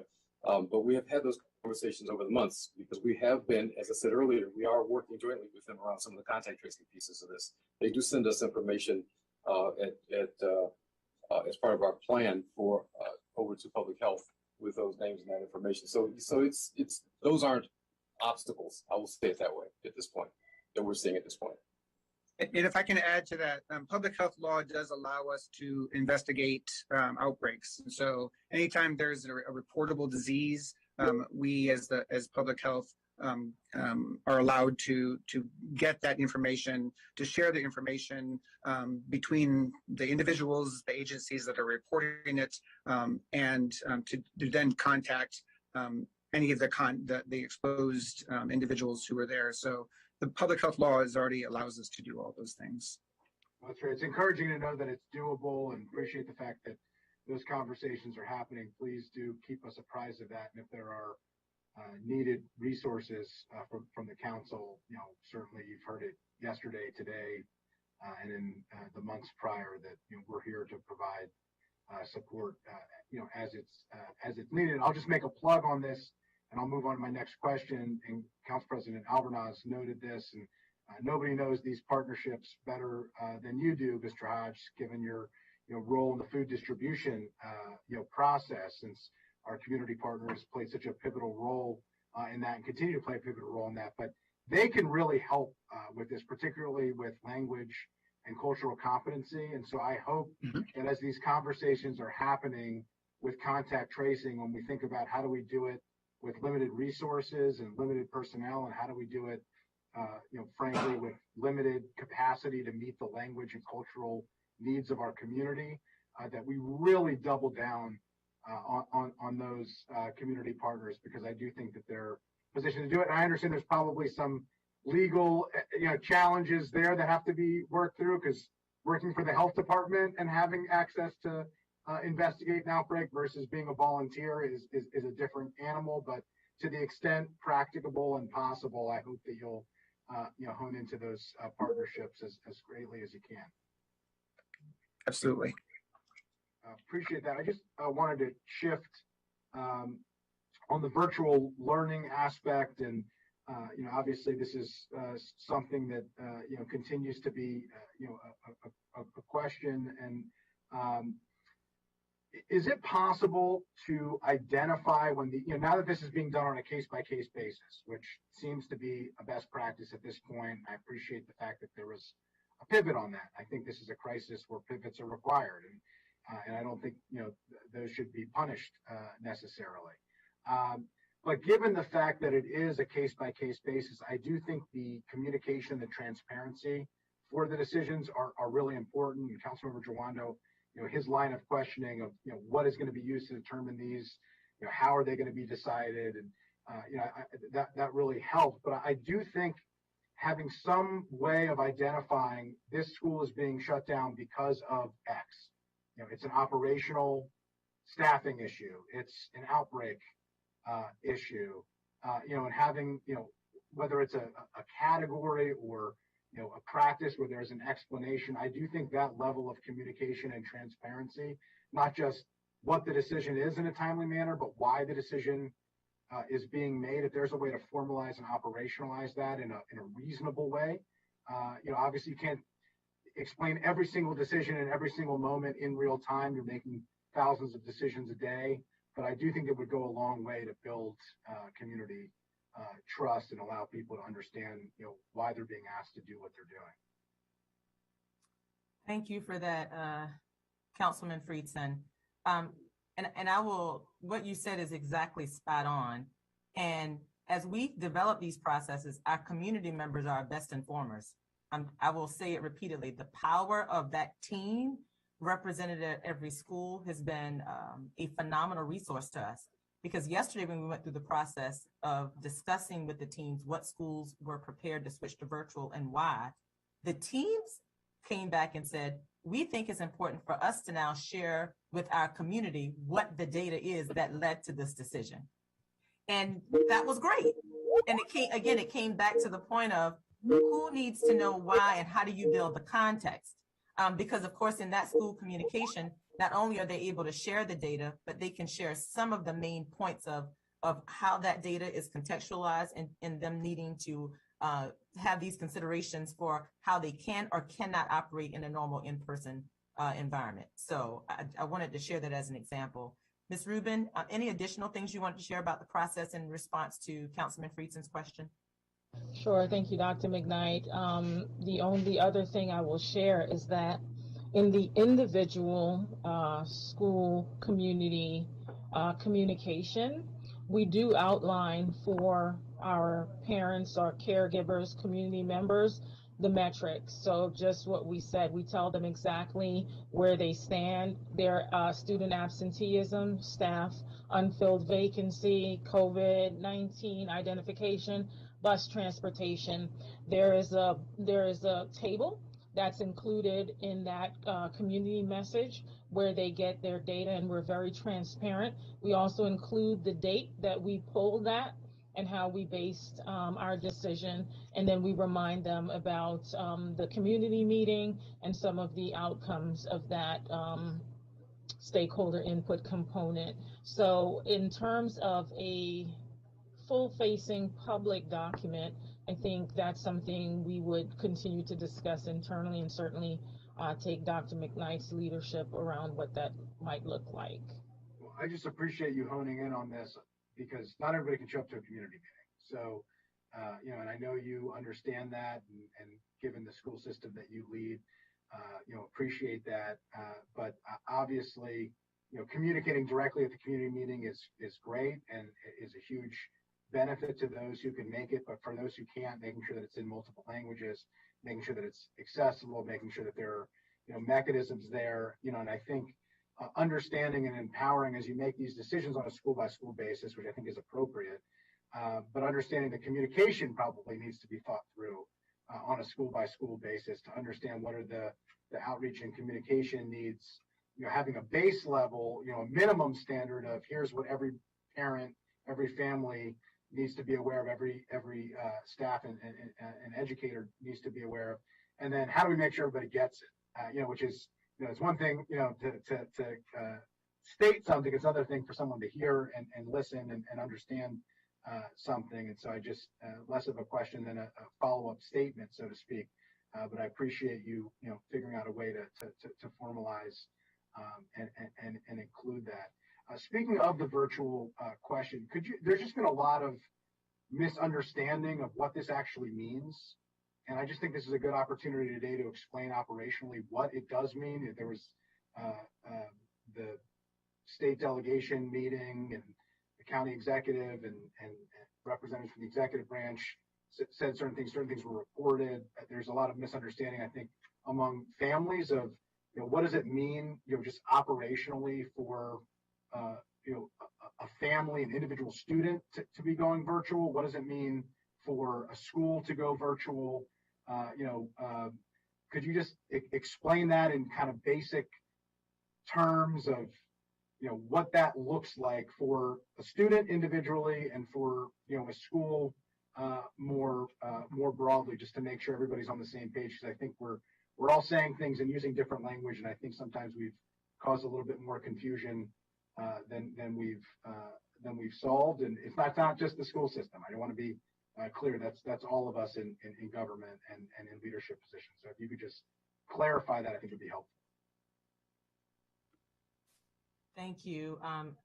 At another time, we'll come back and talk about crisis communications, because that's a big part of what we are discussing.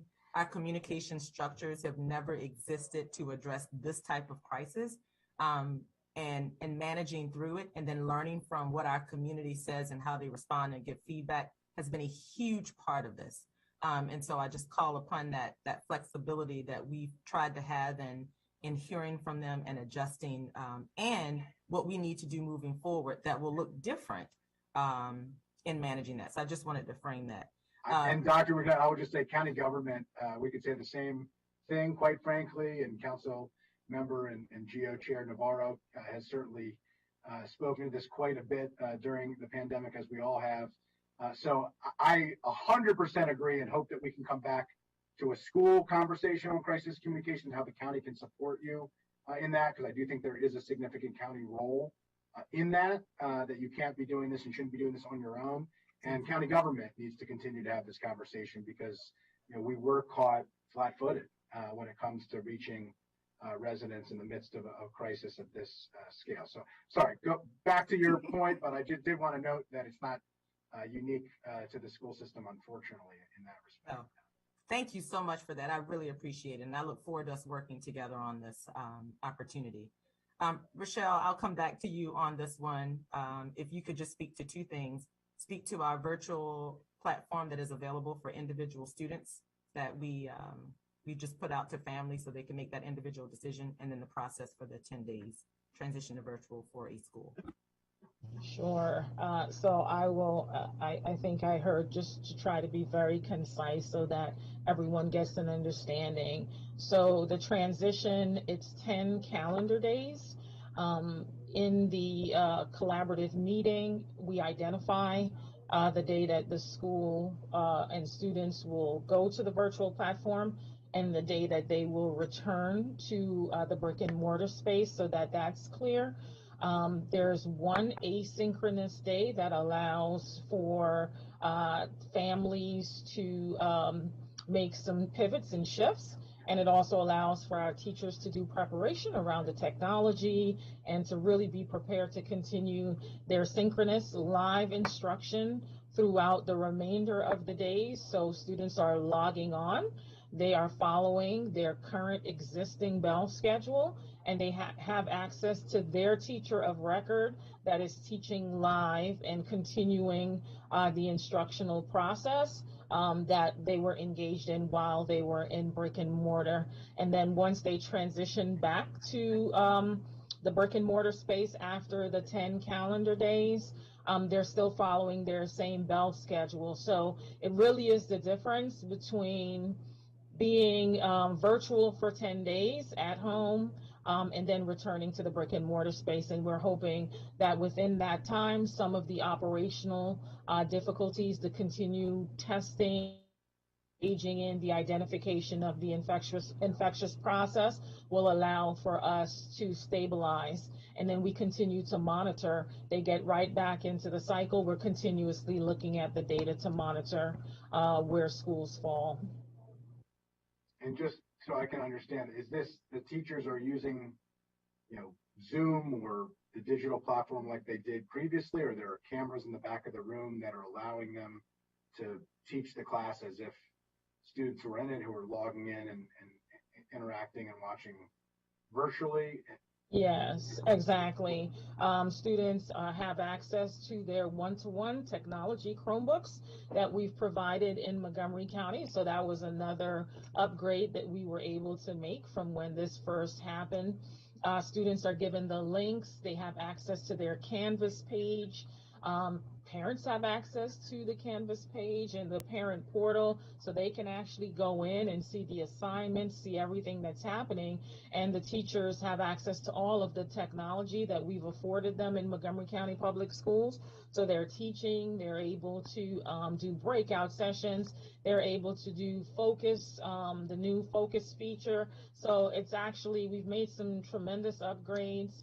And I do want to say, from the 11 schools that went, one of the things that I saw that was very different from our first time doing virtual as a result of the onset of the pandemic almost 2 years ago, the instructional piece.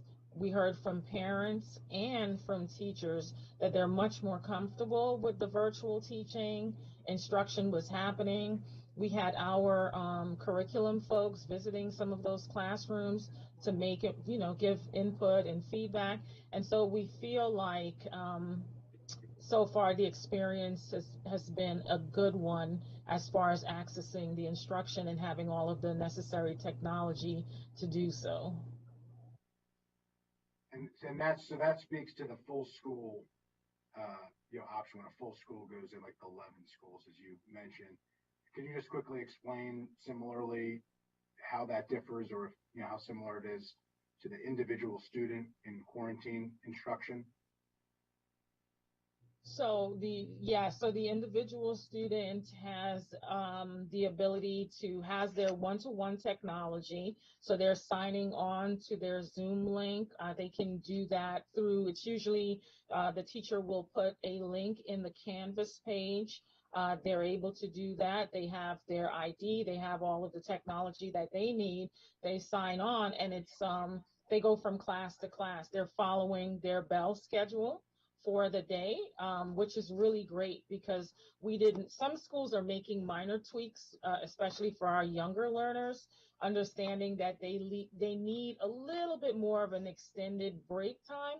But outside of that, that student is following their daily schedule throughout the day. So they're going to English, they're going to math, they're going to their specials, they're doing everything that they would have been doing if they were in brick and mortar. They also have their lunch period.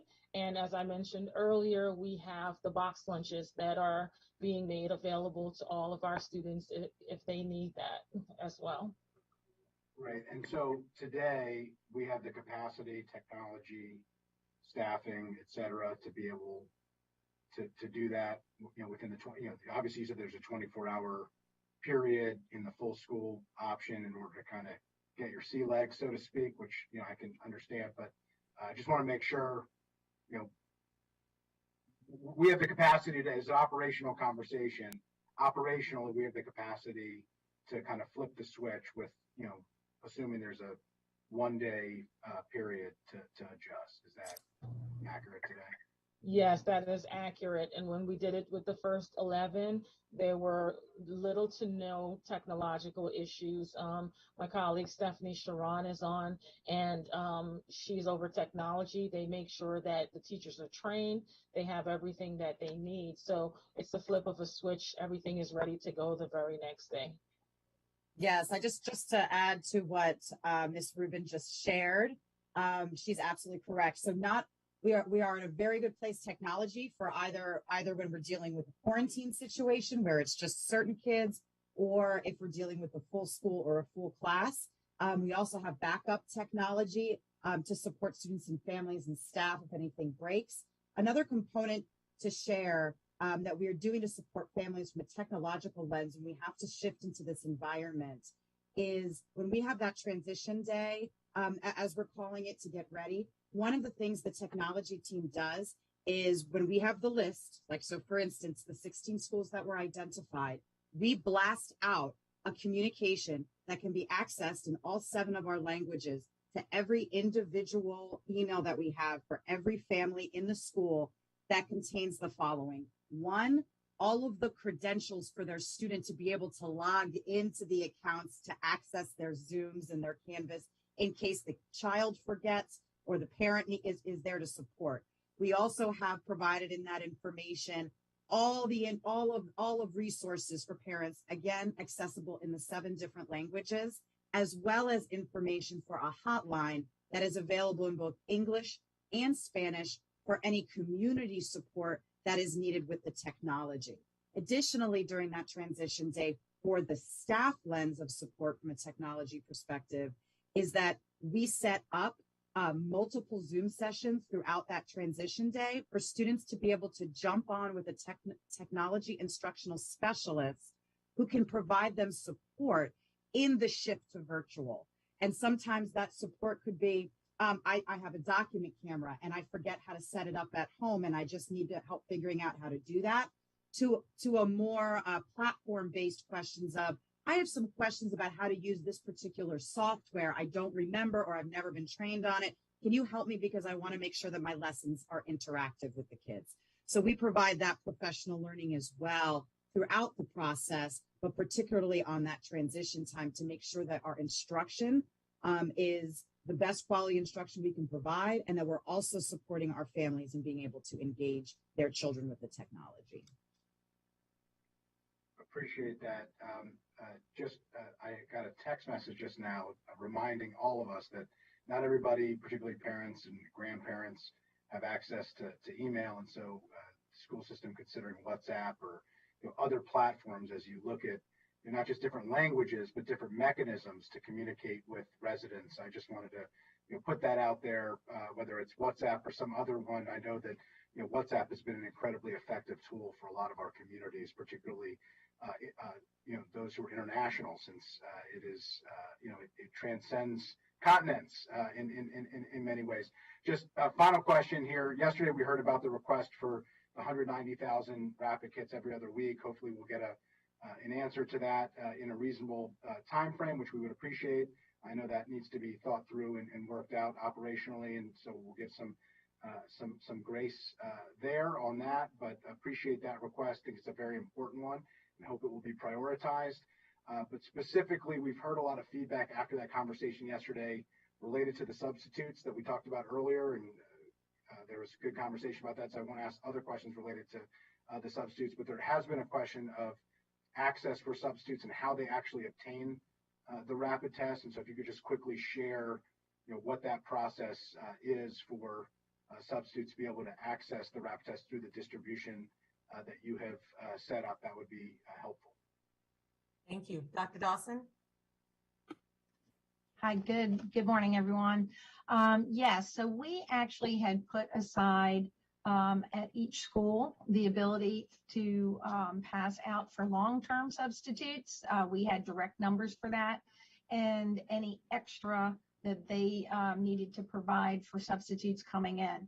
This first round, we wanted to make sure that we really didn't have probably enough, but we have been procuring as well on our inside to ensure that we do have plenty for subs as well, because it is that important. So they can get them at the schools. Okay, so they obtain them at the schools. I think it's important that they be aware of that. We will share that information and make sure it's disseminated, and appreciate you following up on that, and look forward to hearing back on the 190,000 request, along with the contact tracing and how we move forward. Appreciate everybody's work and really appreciate this conversation today. I think we were able to illuminate a lot of the answers and also raise the questions that still need to be worked through and answered, since as was discussed earlier, this is an ongoing iterative process. Thanks very much. Thank you very much, Councilmember Friedson. Some great questions there. And so, Dr. McKnight, I'm going to jump in and do a rapid rapid fire kind of thing here. So if we could try and limit, we only have about 10 minutes left, and then I want to provide some opportunities. I know Councilmember Joando may have a couple quick follow-ups as well. So just want to jump right in. The 5 criteria, and this is something that Councilmember Joando talked about, so I just want to be very clear. you're evaluating those 5 criteria, and obviously with those 5 criteria, there are percentages that you're going to be looking at, because obviously there's not a threshold, because a small school versus big school are going to be different. What are we looking at when it comes to those percentages? For example, like what's the highlight for, wait a minute, we need to take a look at this when we have a certain number of bus drivers that can't serve this school, or a certain number of substitutes, or a certain number of, you already talked about cases, so we're clear with that one. But for some of the others, what are the percentage threshold numbers that draw the additional attention? If you could just quickly go through those, that would be appreciated. Ms. Rubin? Sure. Anywhere between a 10 to a 25% is what we're looking at. Those are percent ranges that are significant enough that we know that is having an impact on our schools. Excellent. That's perfect. And that again gives us the understanding that once you start seeing those, and obviously if one category is much higher and others are lower, and the mitigation strategies that individual schools may give, but that threshold of that 10 to 25%, thank you for that. That's incredibly important. When it comes to dissemination of forms, and I want to talk about the opt-in testing piece, because right now we're seeking an opt-out, but right now we have opt-in. Are we still distributing the paper forms, and are there opportunities for us to continue to distribute those paper forms, i.e. when we're giving out the tests? That's a great time to do it, right? So are we still utilizing those paper forms? To Councilmember Friesen's point, understanding that not everybody is going to always be utilizing the technology and using the links or the portal, are we still utilizing those things as well? Dr. Dawson? The answer is yes. We are still using paper forms. Excellent. Thank you. When it comes to our substitute rates, and I guess this is for Dr. Dixon, I think, with the substitute rates, how do we compare to other school districts? Where are we when it comes to us in comparison to other school districts? That's a great question. It depends on the day. And so we sometimes are lately, since I would say the Thanksgiving break to now, at about a 35 to 45% fill rate. And in comparison to Fairfax County, which is a comparable district to our size, they are roughly at a 45 to 50% fill rate as well. Sometimes they get as high as 60, but they have the same struggles with substitutes as we do. Excellent. Thank you very much. And it's Dr. Nixon, not Dr. Dixon. I'm sorry. I'm thinking about former board member. I get that all the time. No worries. I love it. If I can be in that company, I'm great. There it is. So I did just want to ask one last question, and I'll turn to Councilmember Jawando. But the Equity Hub information, if we could, as soon as we solidify where those partners are, if we could identify that for the community so that folks know. And so that communication certainly is going to go out to the individual communities that are affected, obviously, of those 16 schools, and communicating where those places are that are close by. But the public would definitely like to know that. So if we could have that information that's out there, either put on a website or whatever the case may be, that would be incredibly important, because I know that folks value just how important they are. And so we certainly want to make sure that that's there. And then just last but not least, and Mr. DeAndre, you already kind of touched on this, but about making sure that those metrics are there. There are a lot of questions that are out there around numbers. And I understand that the numbers change every hour, every day, as people report, realize that it's a false positive, realize that a test that they had via rapid comes back with PCR and it's a different result. And so those numbers are always going to be different at any particular hour. But it is important for us to make sure that we've got some sort of clearinghouse that may have an asterisk that says that, this data may not be up to the minute accurate in terms of whatever the case may be, but that still shares that information so that folks know. Look, the reality is that here in Montgomery County, our parents, our community are very engaged, and they want to have access to information and data. And so we want to try and give them as much of that as possible, with the caveat that those numbers may not always be exactly what it is in line. Can we ensure our parents and community that we'll try and continue to make sure that we provide that information to folks? Good morning, Councilmember Rice. And yes, absolutely. We've continually upgraded our reporting processes throughout the fall. As I shared, we just started in January reporting daily reports of cases based on community feedback. So we will definitely continue to work to upgrade our processes to provide as much information as possible related to COVID-19 cases in schools. Excellent, thank you. And then last but certainly not least, when it comes to the days, we've switched from 14 days to 10 days.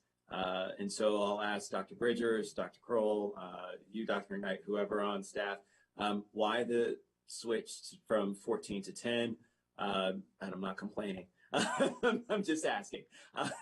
Why did we switch to that? And are we looking at switching from 10 to 5 in terms of folks who are not symptomatic and have cleared with a negative test? So Dr. McKnight, I'll take it and start if you like. Don't have any problems. So yes, Councilmember Rice, great question. Yes, we went from 14 to 10 based on CDC and MSDE's guidance.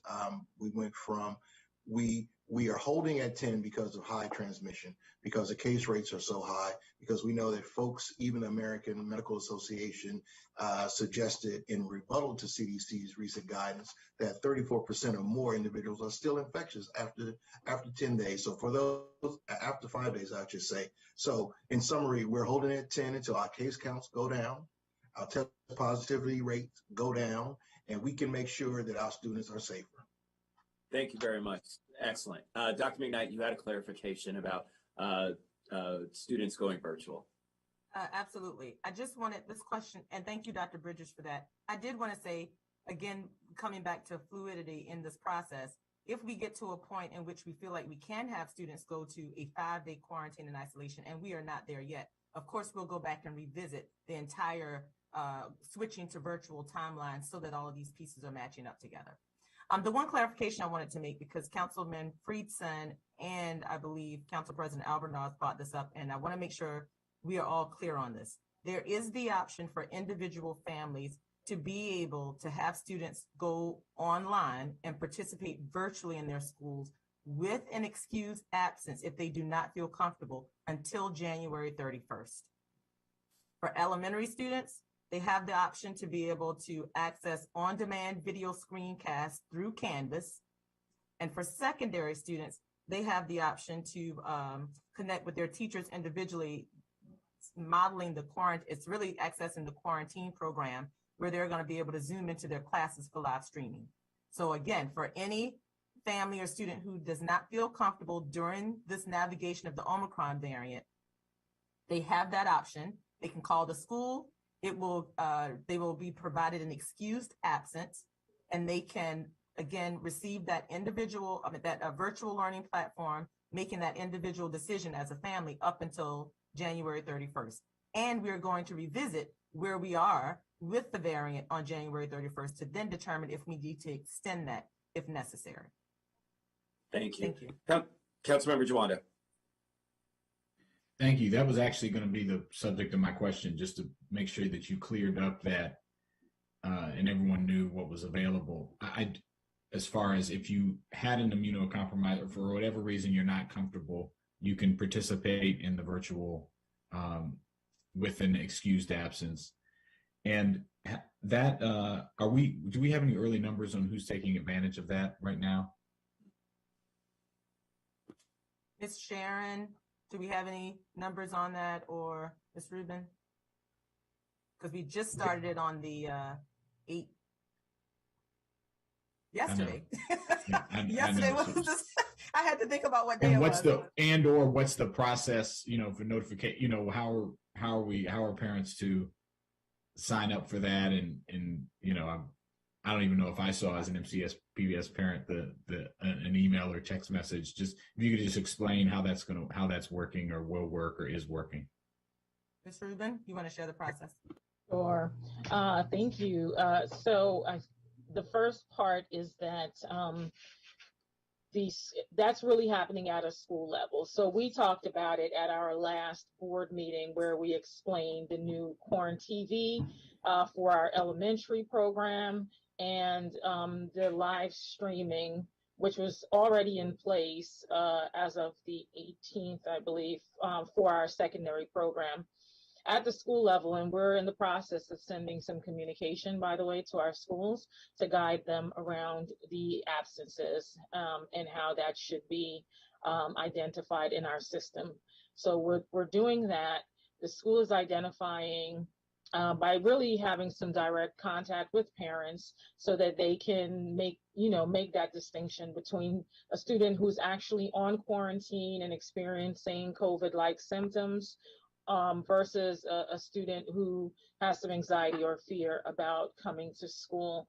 The reason we want to be able to make that distinction is to be able to offer the appropriate services and supports to our families to guide them in that. And as Dr. McKnight stated, we see this is very short term. We started off talking about the learning loss and how that undergirds all of our instructional work and the vision and our strategic priorities. And so wanting to ensure that we are able to support those students and families, but also providing them access so they're not removed from the instructional process. Right. And so, okay, I appreciate that. I just think even though it is a short window and we're in, it's the 19th of January, this is an 11-day period, or 10 days, not counting the weekends or 9 days, whatever it is. I just think it would be, if it gets extended, just again, to the point of communication, here's what you need to do if you want to take it. Here's advantage of this policy, email your principal, whatever the steps are. Call the school. I just think we need to be very clear to folks so that they know that in an individual communication about that. I just think that would be helpful. And then who knows, we'll see what happens. We're all hopeful that, I think as Dr. Fauci said yesterday, that we can switch to endemic and that we don't get a new variant, but we don't know what's going to happen. And so I think just being clear about how to get your child to participate and then also being clear that it's asynchronous, right? It's not synchronous learning. You're watching getting the content.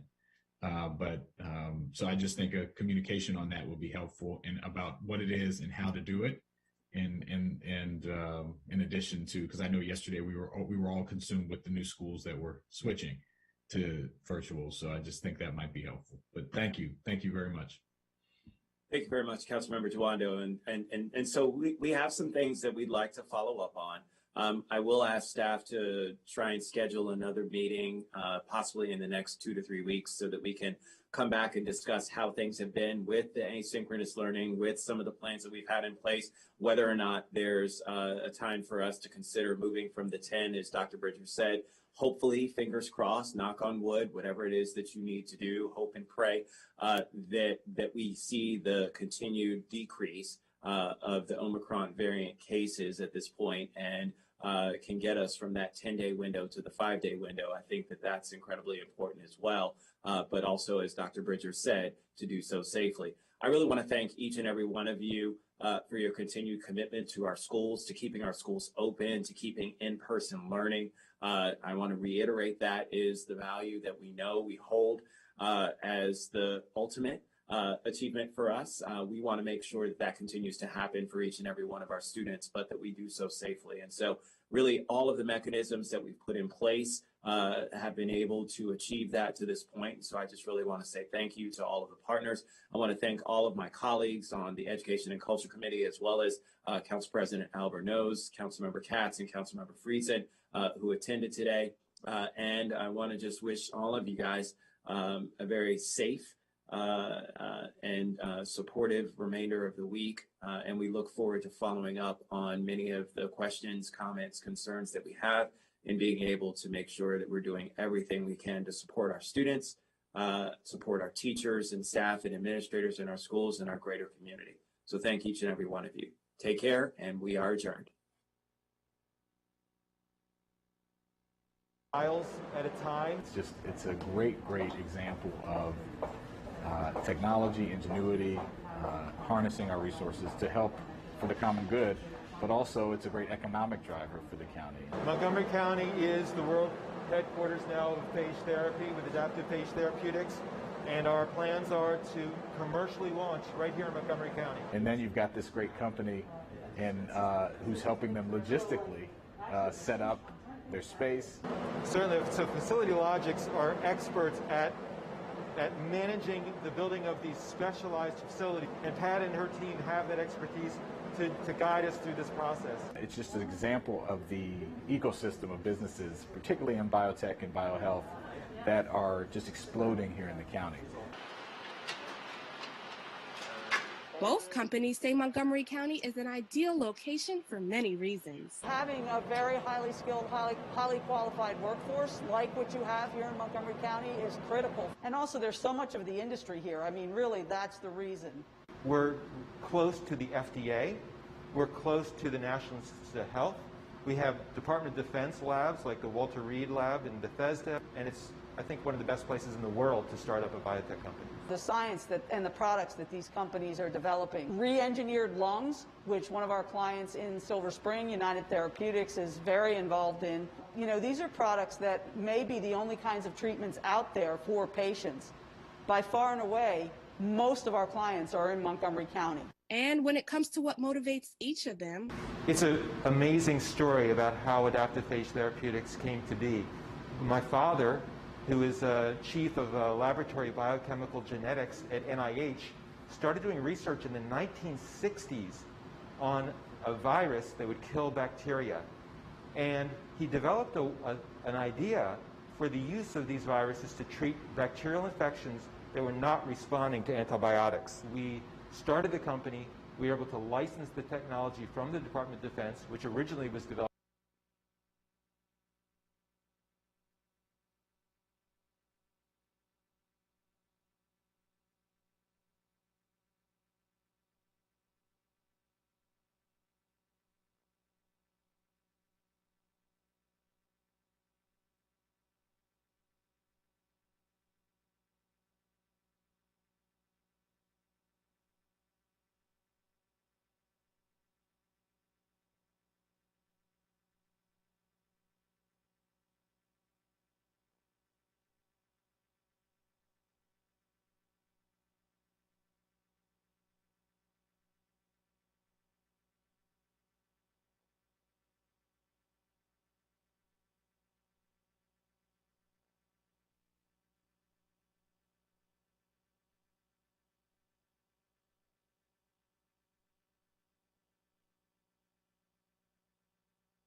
And he developed an idea for the use of these viruses to treat bacterial infections that were not responding to antibiotics. We started the company.